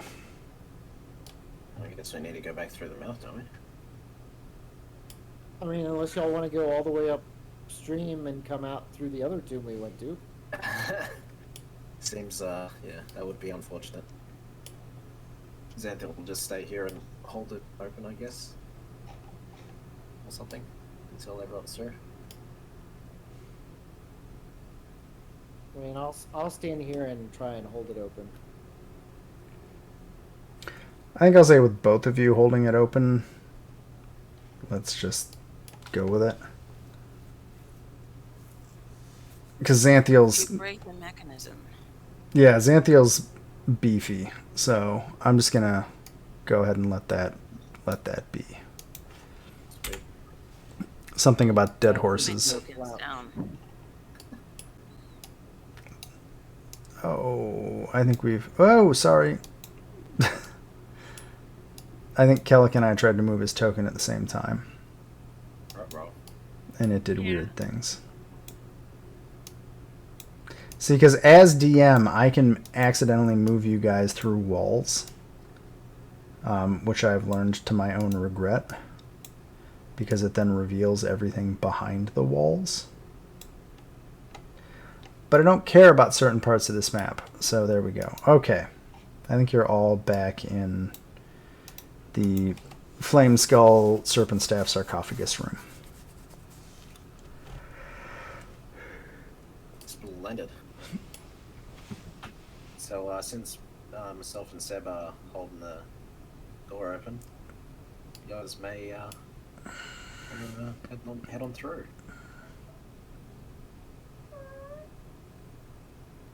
Cool. Exactly.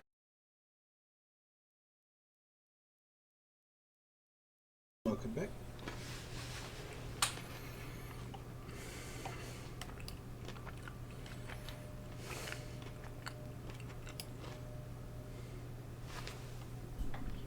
Wow. Does that pick up on that, Mike?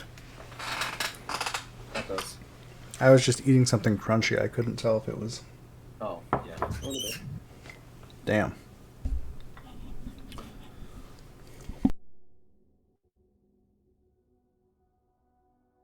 So I guess we all head through the mouth thing. Yeah.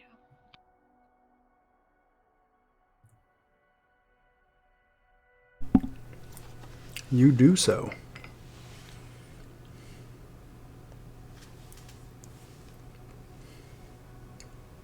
Once Yasmin gets out, she wants to go kind of to that area that we saw when we were all standing in the river. She'll go soaking wet. From your swim. In I feel like metal armor. have plenty of time to. Who all have we got here? Okay, so Orvex will come out. Iku will come out. Are you still here, Teresa, or do you need me to move you, or are you not here? Okay. Yeah. Let's see. We're missing a zombie? There we go. Yeah. They were stacked. Makes it Cool. easier. So Yaza, you said you were going north? Is that a true statement? Yeah. Okay, so Yaza and anybody else who is approaching, you see on the walls of this corridor there are carved birds soaring across the walls of this corridor heading north. Blocking the passageway to your north is a large adamantine propeller with 5 sharp blades. Let's see here. You wouldn't notice that. You just go right to the thing. Wait, what? Thanks. But just see, I would have looked at it before I just walked up to it. I was just trying to make. Oh, okay. Let's see, because I think... Sorry, I'm just checking some things. Reasons why I hate certain parts. What? Does this propeller cover the entire space, or is there space to fly? No, it completely... The propeller... So if you see how it is like an extra 5 feet wide on each side of the corridor, it's up and down too. So there is no way through this corridor that does not pass through that adamantine blade. Xanthiel, as you get to the edge of this tunnel, you notice that the entire thing is pressure plates. Well, like this, every block that in front of me, including the one I'm standing on, or I'm going to say everything behind... Hold on. I'm going to say you're able to like get up to Yaza, but I'm going to move you yeah. back. oh, okay. Everything past Yaza is a pressure plate.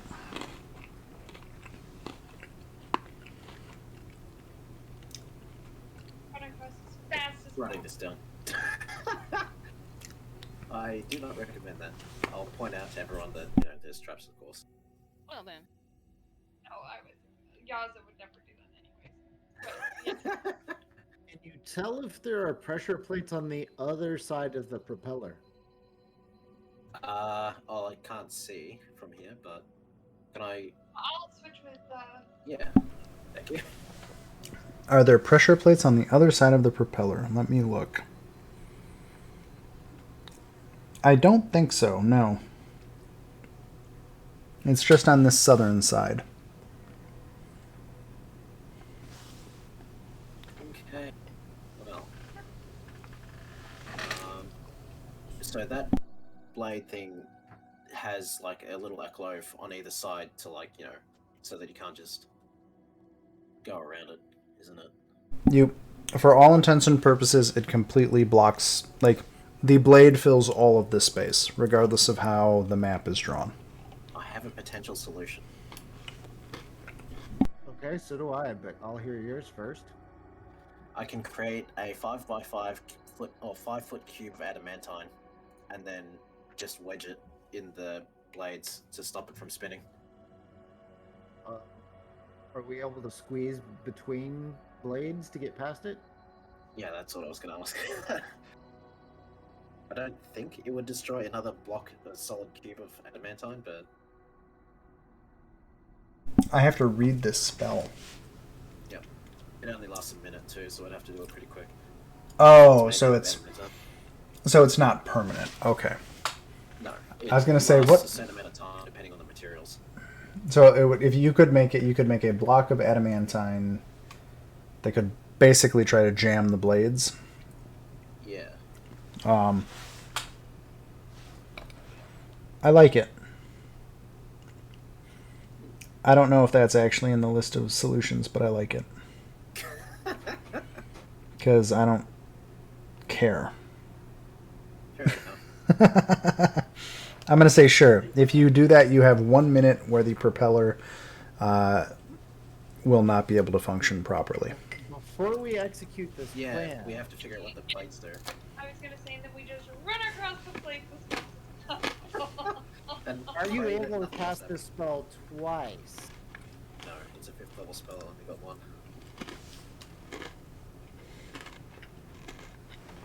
That's the other thing that I was worried I about. don't think a minute's going to be long enough to Get everyone across. Yeah. well, yeah, or even get one person across and have that one person figure out what we need to do in the room on Well- the other side. Okay, so Oh yeah, shit. everybody can get through within a minute. If you all decide, like, yes, we're going to do this, you can get through in a minute. Unless you immediately turn back around and come back out, you're going to have to deal with whatever is in the next room and potentially whatever fan mechanism is or is not present in that room. Does that make is the sense? point. Seb actually brings an amazing point because, again, I only have one of that spell, so it'd be a one-way trip. Shit. Wonder if I can fabricate something, because that could also block it, but it wouldn't be made out of adamantine. Well, at least a couple of us could attempt to misty step to the other side of the fan. That's a point. Yeah. That's true. If it does attacks, then I'm reasonably sure I could just, I don't know, tank it, but we don't know that. It could be a deck save for all I know when I suck at those. Just be instant death too. So Well, yeah.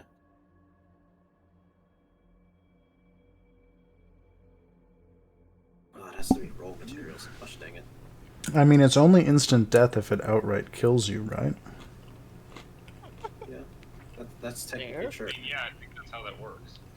Well, no, I mean, there's a gamble. Is the damage that the trap does potentially enough to actually instantly kill you versus just knock you out? I mean, there is the old-fashioned, this. So I won't die, I'll just be on one hit point.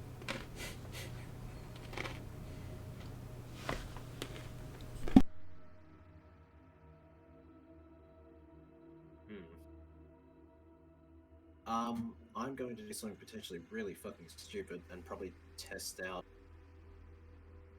that pressure plate. Do I have anything heavy? People. Yeah, but I don't want to put a person on the pressure plate just yet. Alright, I was still carrying around a 25 kilo chest.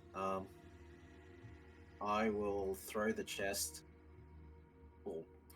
on one of the pressure plates. Like, probably about, if you can see where my cursor is, it's like halfway between Is the this circulars and the plate. is this the I is- also can make I can create the snake, but I don't know how long the snake is. It They doesn't also say. don't want the snake to die. That's true. is this the chest that you got from the other campaign? Oh, yeah. You don't have that. Oh, okay. Rip. Delete that. This Xanthiel is not the other Xanthiel. There's no server transfer. Clearly, you haven't offered to pay enough money yet. Yeah. You know what's funny though? Give me $60 and I'll boost you to fucking level 12. Kelly has a chest. Yeah. Nice. Don't fucking know why, but there's one in my inventory, so. Well, actually, hang on, I can go back. Go get that. Oh, wait. No. Get through the mouth thing. Is that a body of a demon back there? Yes, there is a shadow demon corpse.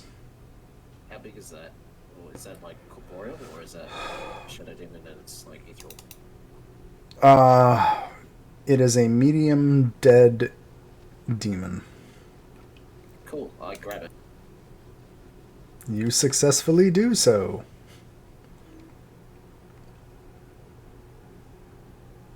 I love Dungeons and Dragons problem solving. Is that a corpse? That's really what it's wild him doing. I shoot it from here. Oh wait, no, we already killed that one. I pick it up and drop it on the pressure plate. Yeah, I throw it at the spinning blades, but try to get it to land on the pressure plates first. Okay, so it lands on the pressure plate. I am going to assume a corpse fails any and all saves. What? Sure. As if it can't make a deck save, that's just mean. So He of the face. the blades of the fan start to spin and come up to speed in about 6 seconds. It fails its... Well... Hold on, let me just double check. Once activated, it spins. Da-da-da-da-da. It creates a wind tunnel effect, so that any creature that comes... Okay. Well, it can't make... It can't make a strength saving throw because it's dead. And you threw it... Where did you throw it? I threw it like... Like here-ish? halfway, yeah. Okay. So the suction... Xanthiel, you're just far enough back that once the air kind of gets... But you can feel a stiff breeze pulling against you from this fan. The Shadow Demon corpse gets sucked into and chopped up by the fan spraying Shadow Demon viscera throughout the hallway and room beyond. So now you have a spinning adamantine propeller, and beyond it a splatter of what used to be a Shadow Demon's body. Freshly lubricated adamantine pellet. So that propeller's still spinning, right? Even though there's nothing. It is- touching the... It is still spinning. Okay, interesting. I have a plan. I've heard those words before. It's well, I have been spending a lot of time with Amarin, so. Well, the plan is we get that Oh god, we're sarcophagus all lid. gonna die. There's not a tavern for you to start a fist fight. I didn't start a fist fight. That was Armorin. Armoring. You're also not level 1, so I would like to point out that Murakana failed to start a fist fight in the tavern. Right. he tried to throw me into people to start a fist fight. So Yeah. It all failed rather spectacularly. Plan is, use the sarcophagus lid to try and jam the propeller blades. So you're going to try to yeet the sarcophagus lid into the propeller? Yeah, basically.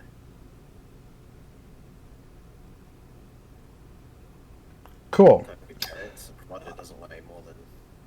I'm going to assume that you're capable of carrying that because you're a freaking unit. And so you drag it over. Give me a strength check to throw it.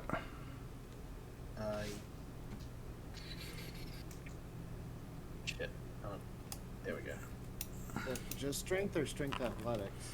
Oh, Jesus. That was terrible. Well, what's your athletics bonus on top of that? Or are you proficient? In athletics? No. Yeah. It's just, it's a +3. So that'd be a total of 10. Yeah, Jesus. Then it's if your athletics bonus is +3 and your strength check bonus is +3, you're not proficient, so it's the same. Oh. So yeah, you managed to yeet that sarcophagus cover onto all the pressure plates. So the fan had started slowing down just a little bit. It speeds back up, and that sarcophagus lid is just sitting on the pressure plates now. Very good. and not getting sucked up. Yeah, that sucks. I think the sarcophagus lid is. Have a good night, Teresa. Thanks for coming. Yeah, I'm gonna say a sarcophagus lid that weighs probably 100 pounds is actually more aerodynamic than the Shadow Demon. And so therefore the aero effect of the fan on it does not suck it in. Also, I think it's hilarious that you rolled low on your strength check, so you screwed up. Okay, so Yaz will say, I think I might be able to help. Wait, are you gonna use the shield on the fan? Hey, that's an idea. Yeah, I was gonna say I wasn't going to, but we could. Yeah, I'll back up. Good. Because adamantine's still a metal, right? So, It is still a metal. yeah.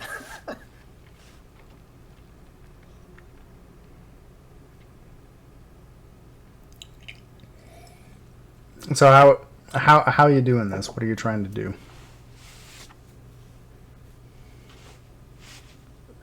Captain America, the shield at the fan.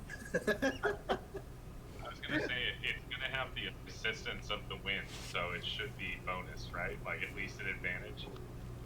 Well, if Yaza gets close to it, can we, like, I don't know, put a rope around Yaza's waist, and then we all hold onto it so she doesn't get pulled in by the fan's, draft? Why can't we use that, like, metal that you were going to create to push then the shield to the propellers to then disintegrate them? Would we need to make it out of adamantine, though, for that? Like, if it's just to push something, then I think we could just make it out of anything, right? Whatever, yeah, but, like, we could make something, Well, I mean, right? we just have to throw the shield at it, don't we? No. Well, If yeah. it, like, tumbles and then it goes to the other direction, then it's just poof, gone. That's true. Or we could take some rope. Because then Yaza's naked, and that would just be inappropriate, okay? What? Well, because if the shield turns backwards and actually ends up hitting her armor, that would just be inappropriate. Oh, That's one of my Well, favorite wait. things. then Xanthiel could do it, because her armor is magical, on account of her enchantment every day. I'm really just waiting for somebody to say, I'm going to walk into the fan and see what happens. No. I mean, I was very tempted to do that if none of my solutions worked. Tempted to just try and slide down the hallway and push the sarcophagus lid with my feet as I get Yeah, sucked hang on. towards the fan. Yeah, like, how far Like is that? go coffin feet lid again? first and push it ahead of me. I'm going to say the sarcophagus lid is here. You got it most of the way there. Okay. So it's covering, okay, hold on, because that sarcophagus lid does, okay, hold on. Let me find a drawing tool. Well, that's weird. Did that work? You needed some files. The floor's gone. There are no longer any pressure plates. Hold on. Let's see if I can... No, we're not going to change the color of the token I just put out. That's not a thing. Did you put out the token of death? That's what it was. Okay, now we've got a red outline or on a black rectangle. I'm trying, guys. I've never used this for this purpose before. Look at all on this, I promise. Okay, cool. Now it's a gray rectangle with a red outline. There's your sarcophagus lid. Cool. Approximately. I suppose it was 2 squares. Yeah. Well, so we could try, yeah, you carefully push it, and, I don't know, I guess we just try to hang on to you or something? So you don't get sucked in by the fan? Alright, I'm gonna pull out a rope. There a railing around this drop off here? This is all railing. Yes, that is all stone railing. I don't know why it looks like metal. It's stone. Alright. I know why it looks like metal, but I'm not going to say it.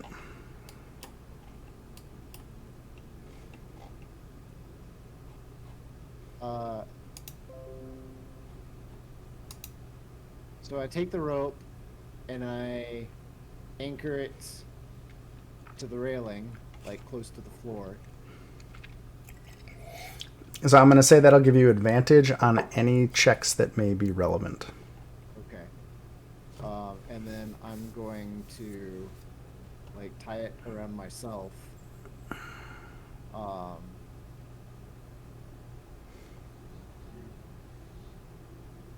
So that at like full extension length, I will be just shy of the propeller. So you're basically horizontally rappelling down. Pretty much. Okay. Just give me a strength athletics check with advantage for the whole maneuver. I'm also gonna make sure I'm holding the rope at the end to make sure that he's secure. Okay. So between all of your efforts, you are as safe as you can possibly feel, basically letting yourself be drawn in towards this propeller and pushing the sarcophagus lid. As you push the lid into the blades just start chunking out bits of the sarcophagus lid as you push it in. It's just like whunk, whunk, whunk, whunk, and it's just... This sarcophagus lid appears to be made out of mundane stone and is just getting chopped up by this adamantine blade. So, will it blend? Yes. Yes, it will. Off of the fucking pressure plates. That's the important part here. Yeah, fair enough. So, well, now that I'm like down close to the fan, can I see anything about the mechanism that like any kind of like switch or button or anything? Or anything we can break. Let me read. Da-da-da, da-da-da. Da-da-da. Oh, that's brutal. Okay.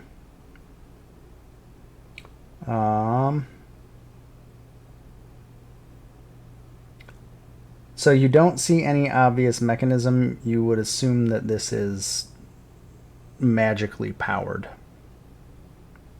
Of course it is.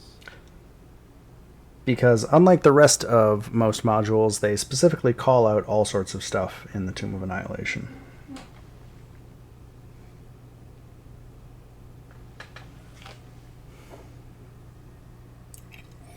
I have So- a dumb theory. Can I assume that you have pushed the entire sarcophagus lid into the fan? I've blended the whole thing. It blended. Cool. Oh god. You're gonna make me read a whole bunch of stuff. What is this? Sorry. Oh, Solution. okay, hold on. Animate objects. An object comes to life. Choose up to 10 non-magical objects within range that are not being worn or carried. So I'd say this is a large object. So it's 4 objects. As a bonus action, you can mentally wait. Each target animates and becomes a creature under your control. Yep. So I can So- just tell it to get up and move. So you're animating the fan. Yeah, if I can, like if it would let me. Like I don't know if that counts as an object or if it's like just a. I like it. No, I'm gonna give it to you. It does it. You animate the fan. You have magical control over the fan. Love it. I get it to walk over to that. I think I can still see the sarcophagus thing. So okay, well you can't can't see that sarcophagus because that's actually at the bottom of a pit. Oh right. You can see from where you are. You can see a chest on the far side of a pit in the other room. Okay. Oh, and I suppose I couldn't get the thing to walk down anyway because it's in a clove, so it would, it would like start chipping away the stone. How long does this last for? 1 minute. Shit. Okay. Sorry, I'm just reading to see if there's anything else in here. I think it's just you just get to make it an animated Yeah. fan. Just make it a creature for a bit. Yeah, you can do that. Yep. Just I make it will a try. happy pair. Can I like get it to stop spinning and shit and like I don't know. Sure. It wedge stops itself into the spinning. wall? Well, it's Rather still than drill into the wall, I should say. you can make Like, it so, you can make it stop. I guess. Well, how does this work? You can animate. So I'm thinking I have it like drill into the wall sideways, and Well, then, it's- like just far as it sway. It is mounted. Like it does pivot around a central point. I guess Can I get it off that now? you could animate the central point too. I guess.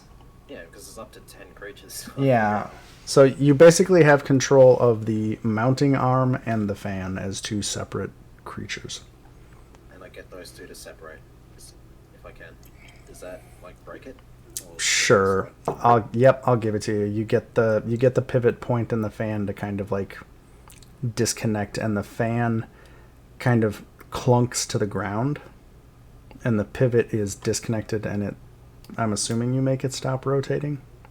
Yeah, because apparently I give them a flying speed of 30 feet and can hover if they have no legs or other appendages.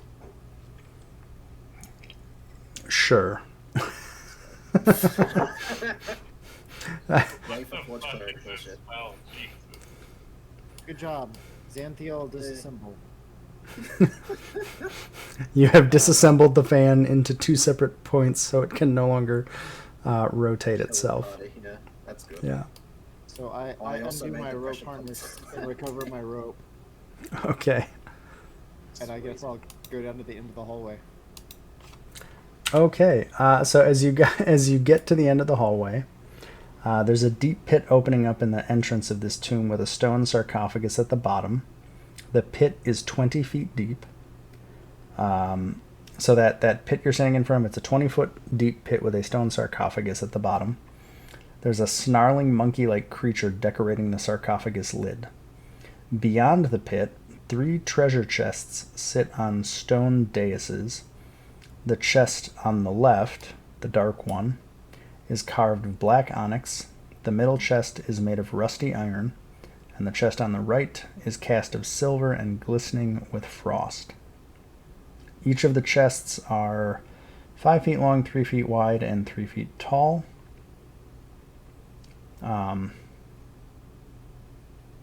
And that is, I think, what you can see. From there, the sarcophagus lid is carved in a stylized Sioux monster, which correlates, if we're going to go with trickster gods, you recall that maps to Wongo. Yep. I'm just looking through my notes. Yep, and I'm just reading through a little bit, and I think, yep, that the rest of the room is just smooth stone.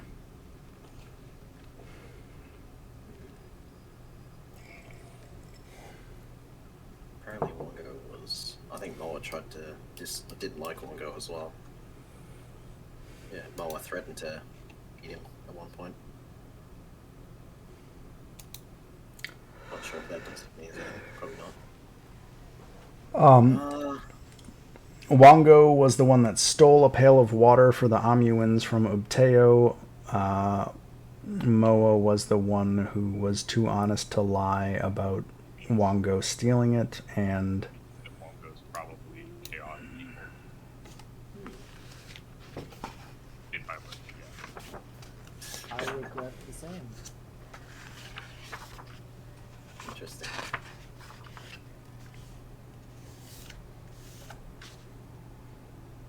Oh yeah, that's right. I forgot that you can just fucking fly across. Guessing the key has something to do with the keys turning on the inside only? Or the key turns on the inside only? So To inspect the chests and see if there's locks on them, or see if there's inscriptions on them. there's no inscriptions. Let's see here. From where you're looking at these chests, they do not appear to be locked. Like, you don't see any lock mechanism on the outside of the chests on a visual inspection.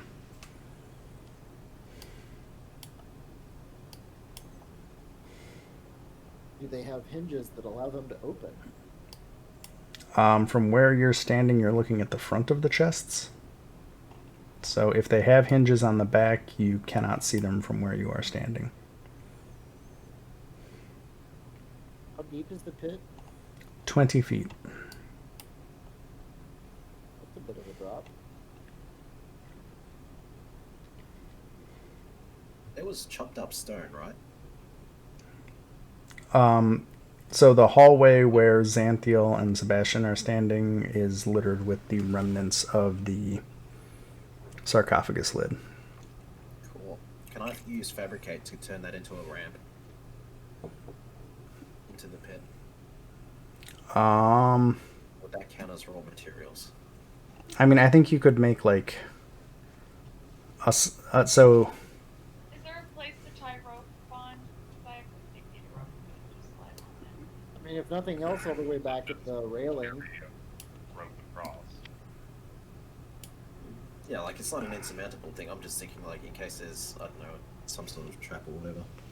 So to your point, Xanthiel, I think if you were to make a ramp, it would be a very narrow, precarious ramp to the bottom of the pit. Because it is made out of sarcophagus lid bits after all. So. Yeah, so you're talking about a not like it's substantial, but not like structurally supporting substantial. Fair enough. To- Yeah, that makes sense. I probably won't do it then, unless if we have another alternative.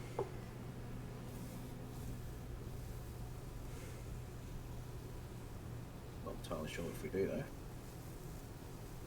Nice.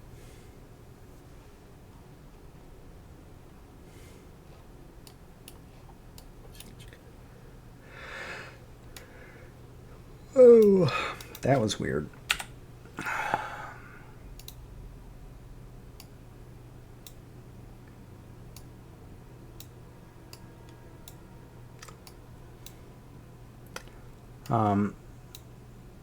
So Orvex is kind of looking from beyond where you all are standing, What does he think about puzzle solving?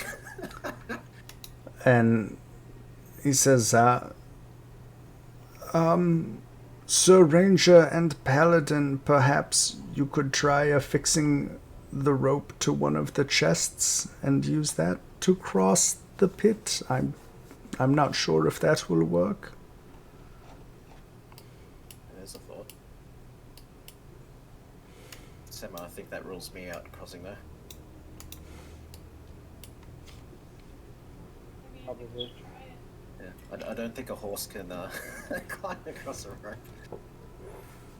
And Orvex notes, I was thinking perhaps also if somebody falls into the pit, at least tying a rope to something could help someone crawl out or climb out.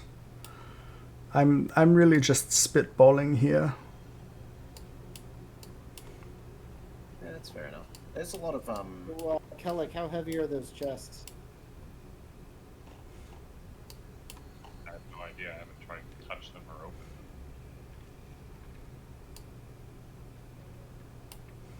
I mean, Grim, can I kind of ascertain roughly how much they look like they should weigh? I mean, they look pretty heavy. One of them looks... So, like, the black one looks like it's made out of onyx. The middle one looks like it's made out of rusted iron. And the right one looks like it's made out of silver. So, if these are just chests, they look pretty substantial.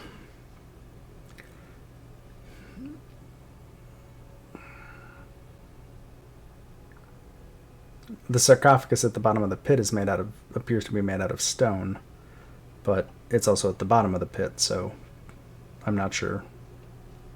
Yeah.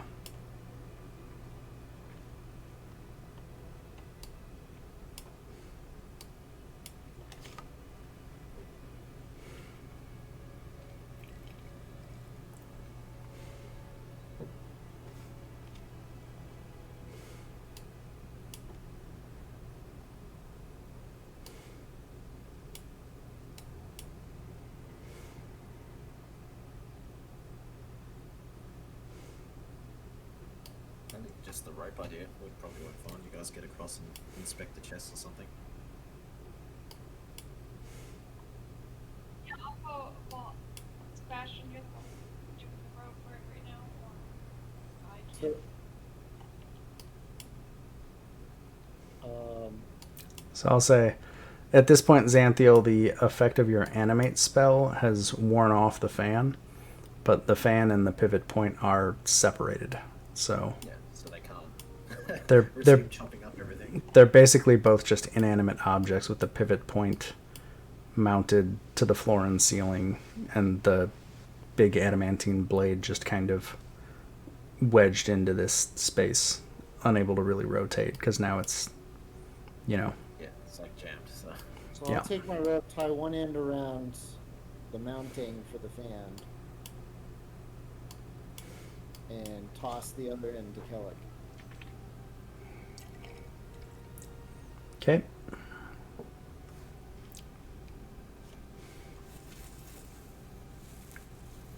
Would you be so kind as to secure that around one of the chests?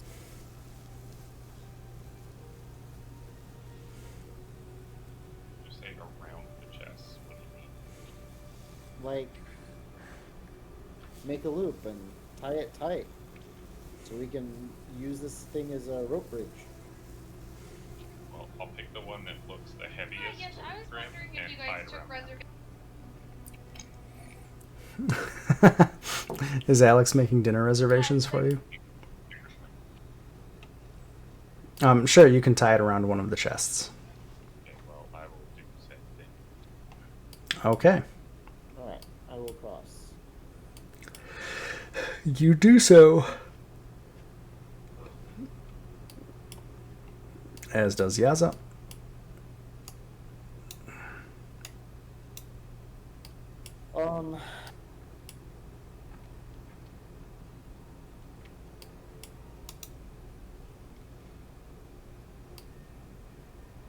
Do these materials have any connection to that dream sequence that we had once upon a time?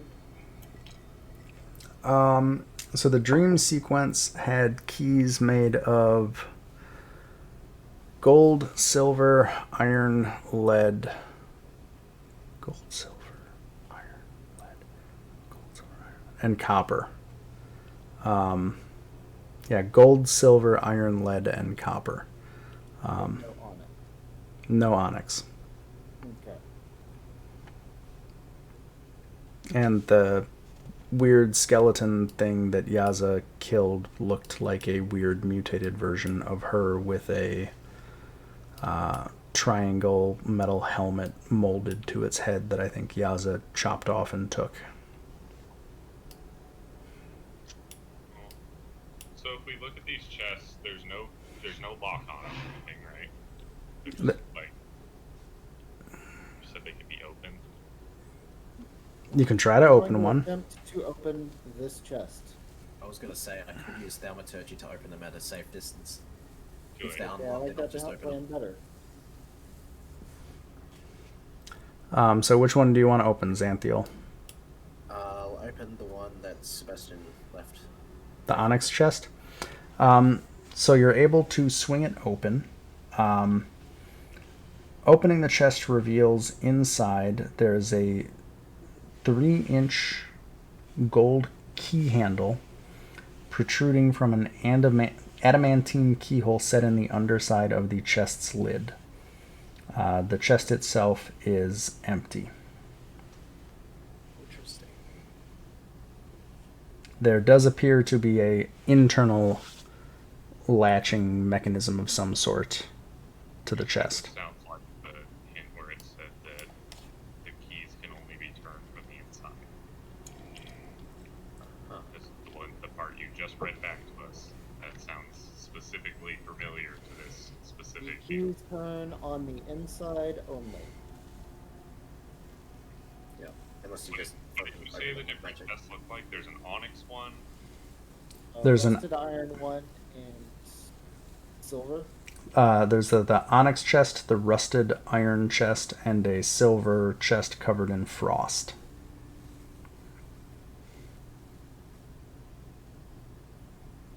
With the words Sarath was here.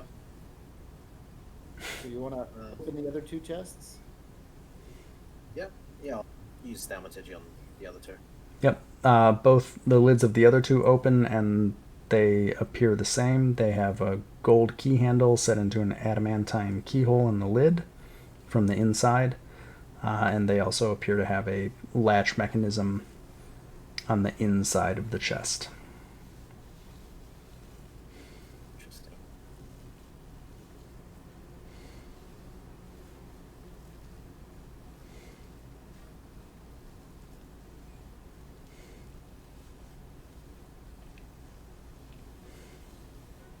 Um, Attempt to turn the key. While standing outside the chest, Yeah. the key does not move. Figured. I stand in the open chest and attempt to turn the key. Oh no. The key does not move. hold on. So, before you do anything more, I'm going to cast Detect Thoughts using my Helm of Telepathy. And using that, I am going to maintain concentration on the spell, and then I can use it to send a telepathic message to a creature I'm focused on, and it can reply. So I'm going to be focusing on Sebastian. So you basically have a telepathic connection right now. That is correct. Do you bird blink at him? Telepathically. Yeah. I'll just like telepathically tell him, if you see something you can tell me.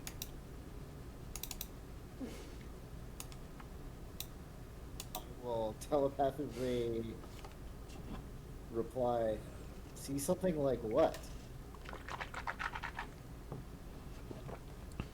I don't know, whatever's inside that chest.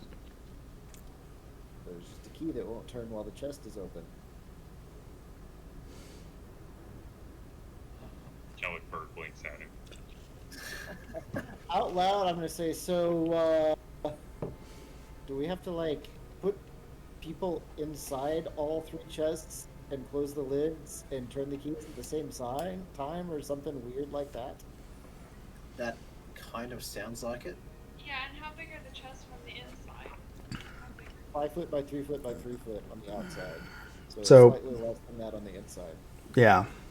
Okay. No, I was just making sure there wasn't some Mary Poppins stuff. Yeah, fair enough. No, there's no TARDIS bullshit here. Extra dimensional spaces are so much fun. I know, right? Except for the fact that most of them tend to kill the occupants within 10 minutes. Well, I suppose there is that. Yeah. And I don't have any spells for, like, breathing.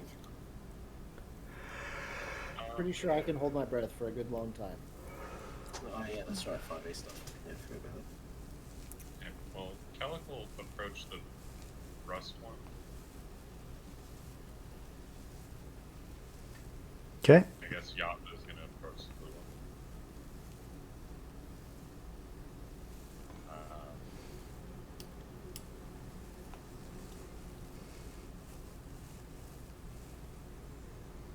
So, get Feel in like- the test and close the lids and turn the keys? Are we going to try and do all three at once, or do we want to try doing one at a time? I'm gonna take my helm of telepathy off and put it on the ground. Like right Okay. there.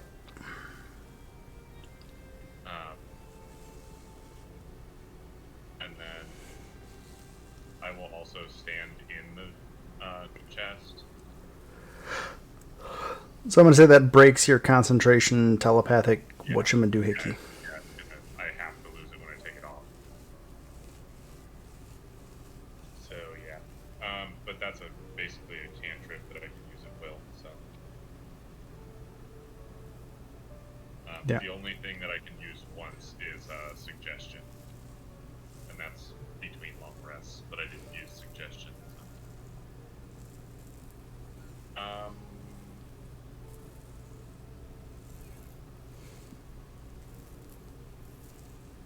Hold on. Holding.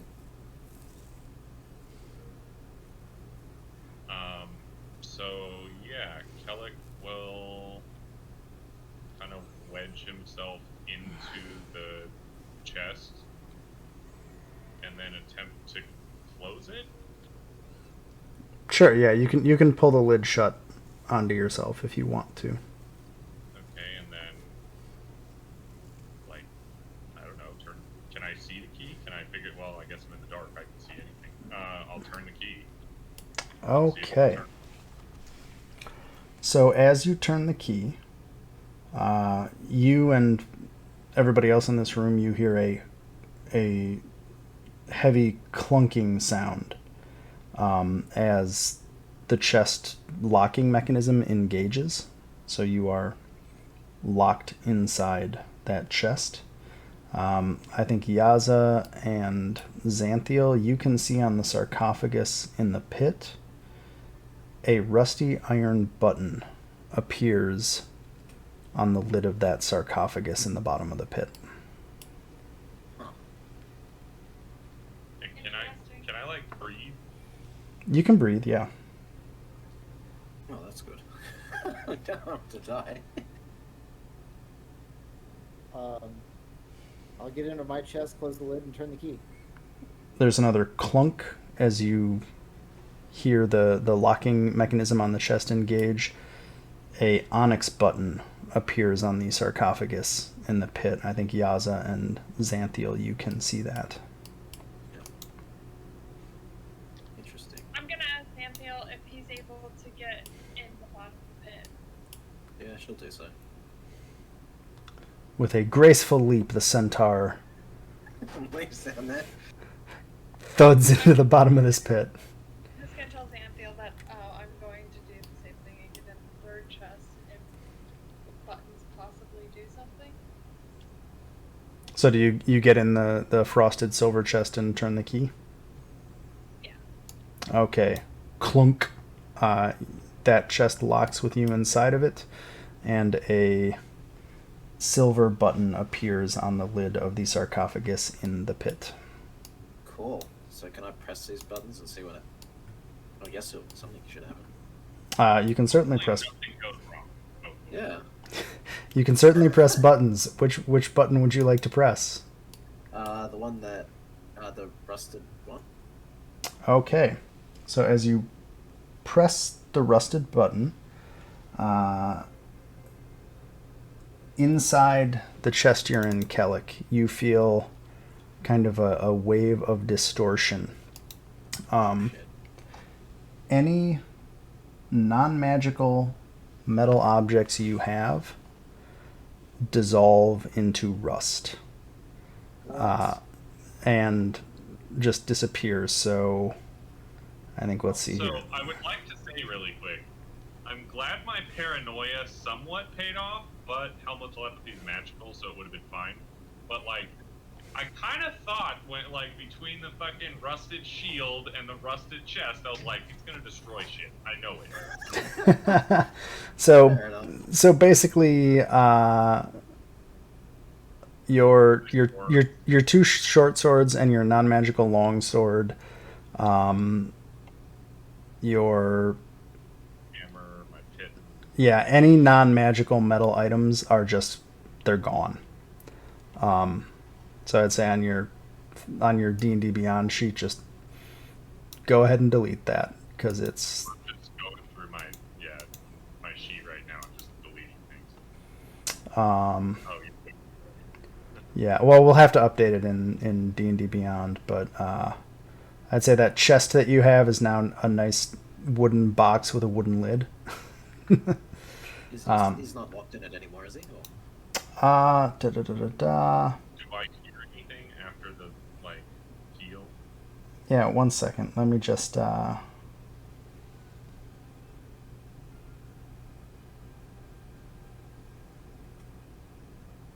So I'm going to rule that, because I'm not sure if it says, but the way I'm going to rule it is the rusty iron button on the sarcophagus disappears, and Kellic, the lid to your chest, clicks open, and the key disappears from the lock inside your chest, but your chest is no longer locked. I'll push the top open and step out and tell Zambiel all of my equipment, like all of my metal equipment dissolved. And you're covered in rust dust, by the way. And I'll just kind of like gesture to Rust and be like, "This was my equipment." Well, fortunately, I can remake most of that, I think. If given, like, an hour to do so. The rest of you hear...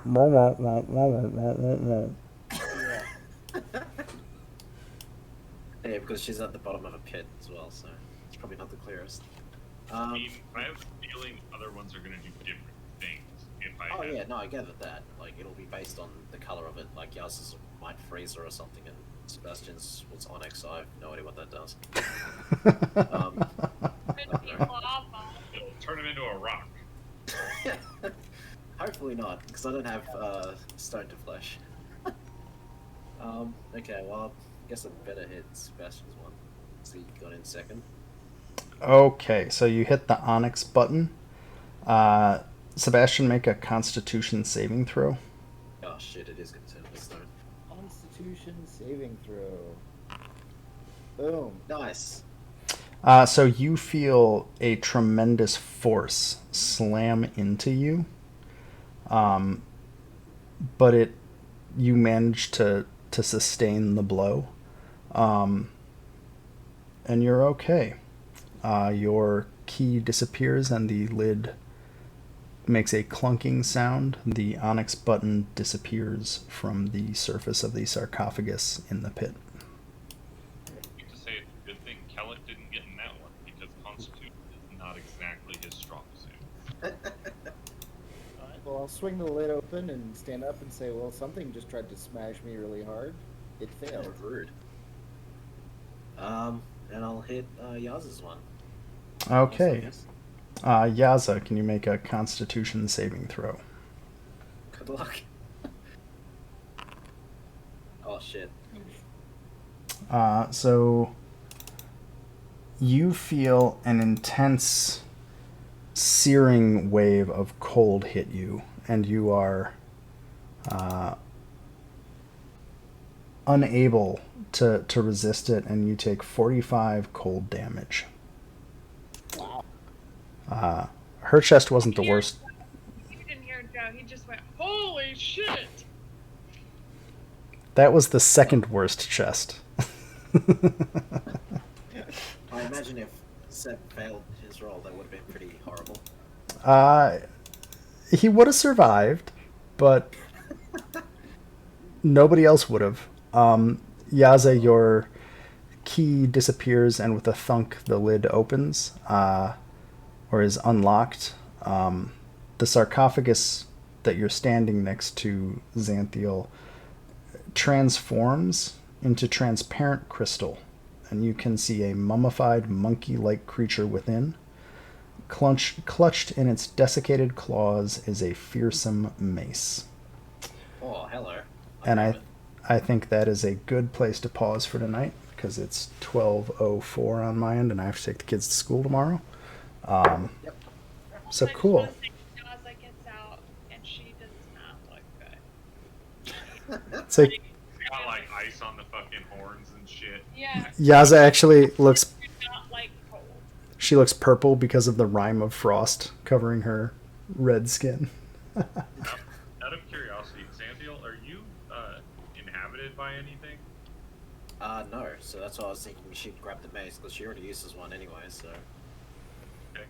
Well, I'm gonna pause it here, and we'll pick up next week to figure out what's going on with the crystalline sarcophagus with the mace wielding mummy in it. Are you gonna play next week on Thursday? Do you think? Should do, like, unless something particularly comes up, which admittedly could, so I'll have to check the schedule. But... Yeah. No, I'm just curious. Just, I guess let's just figure out ahead of time. Yep.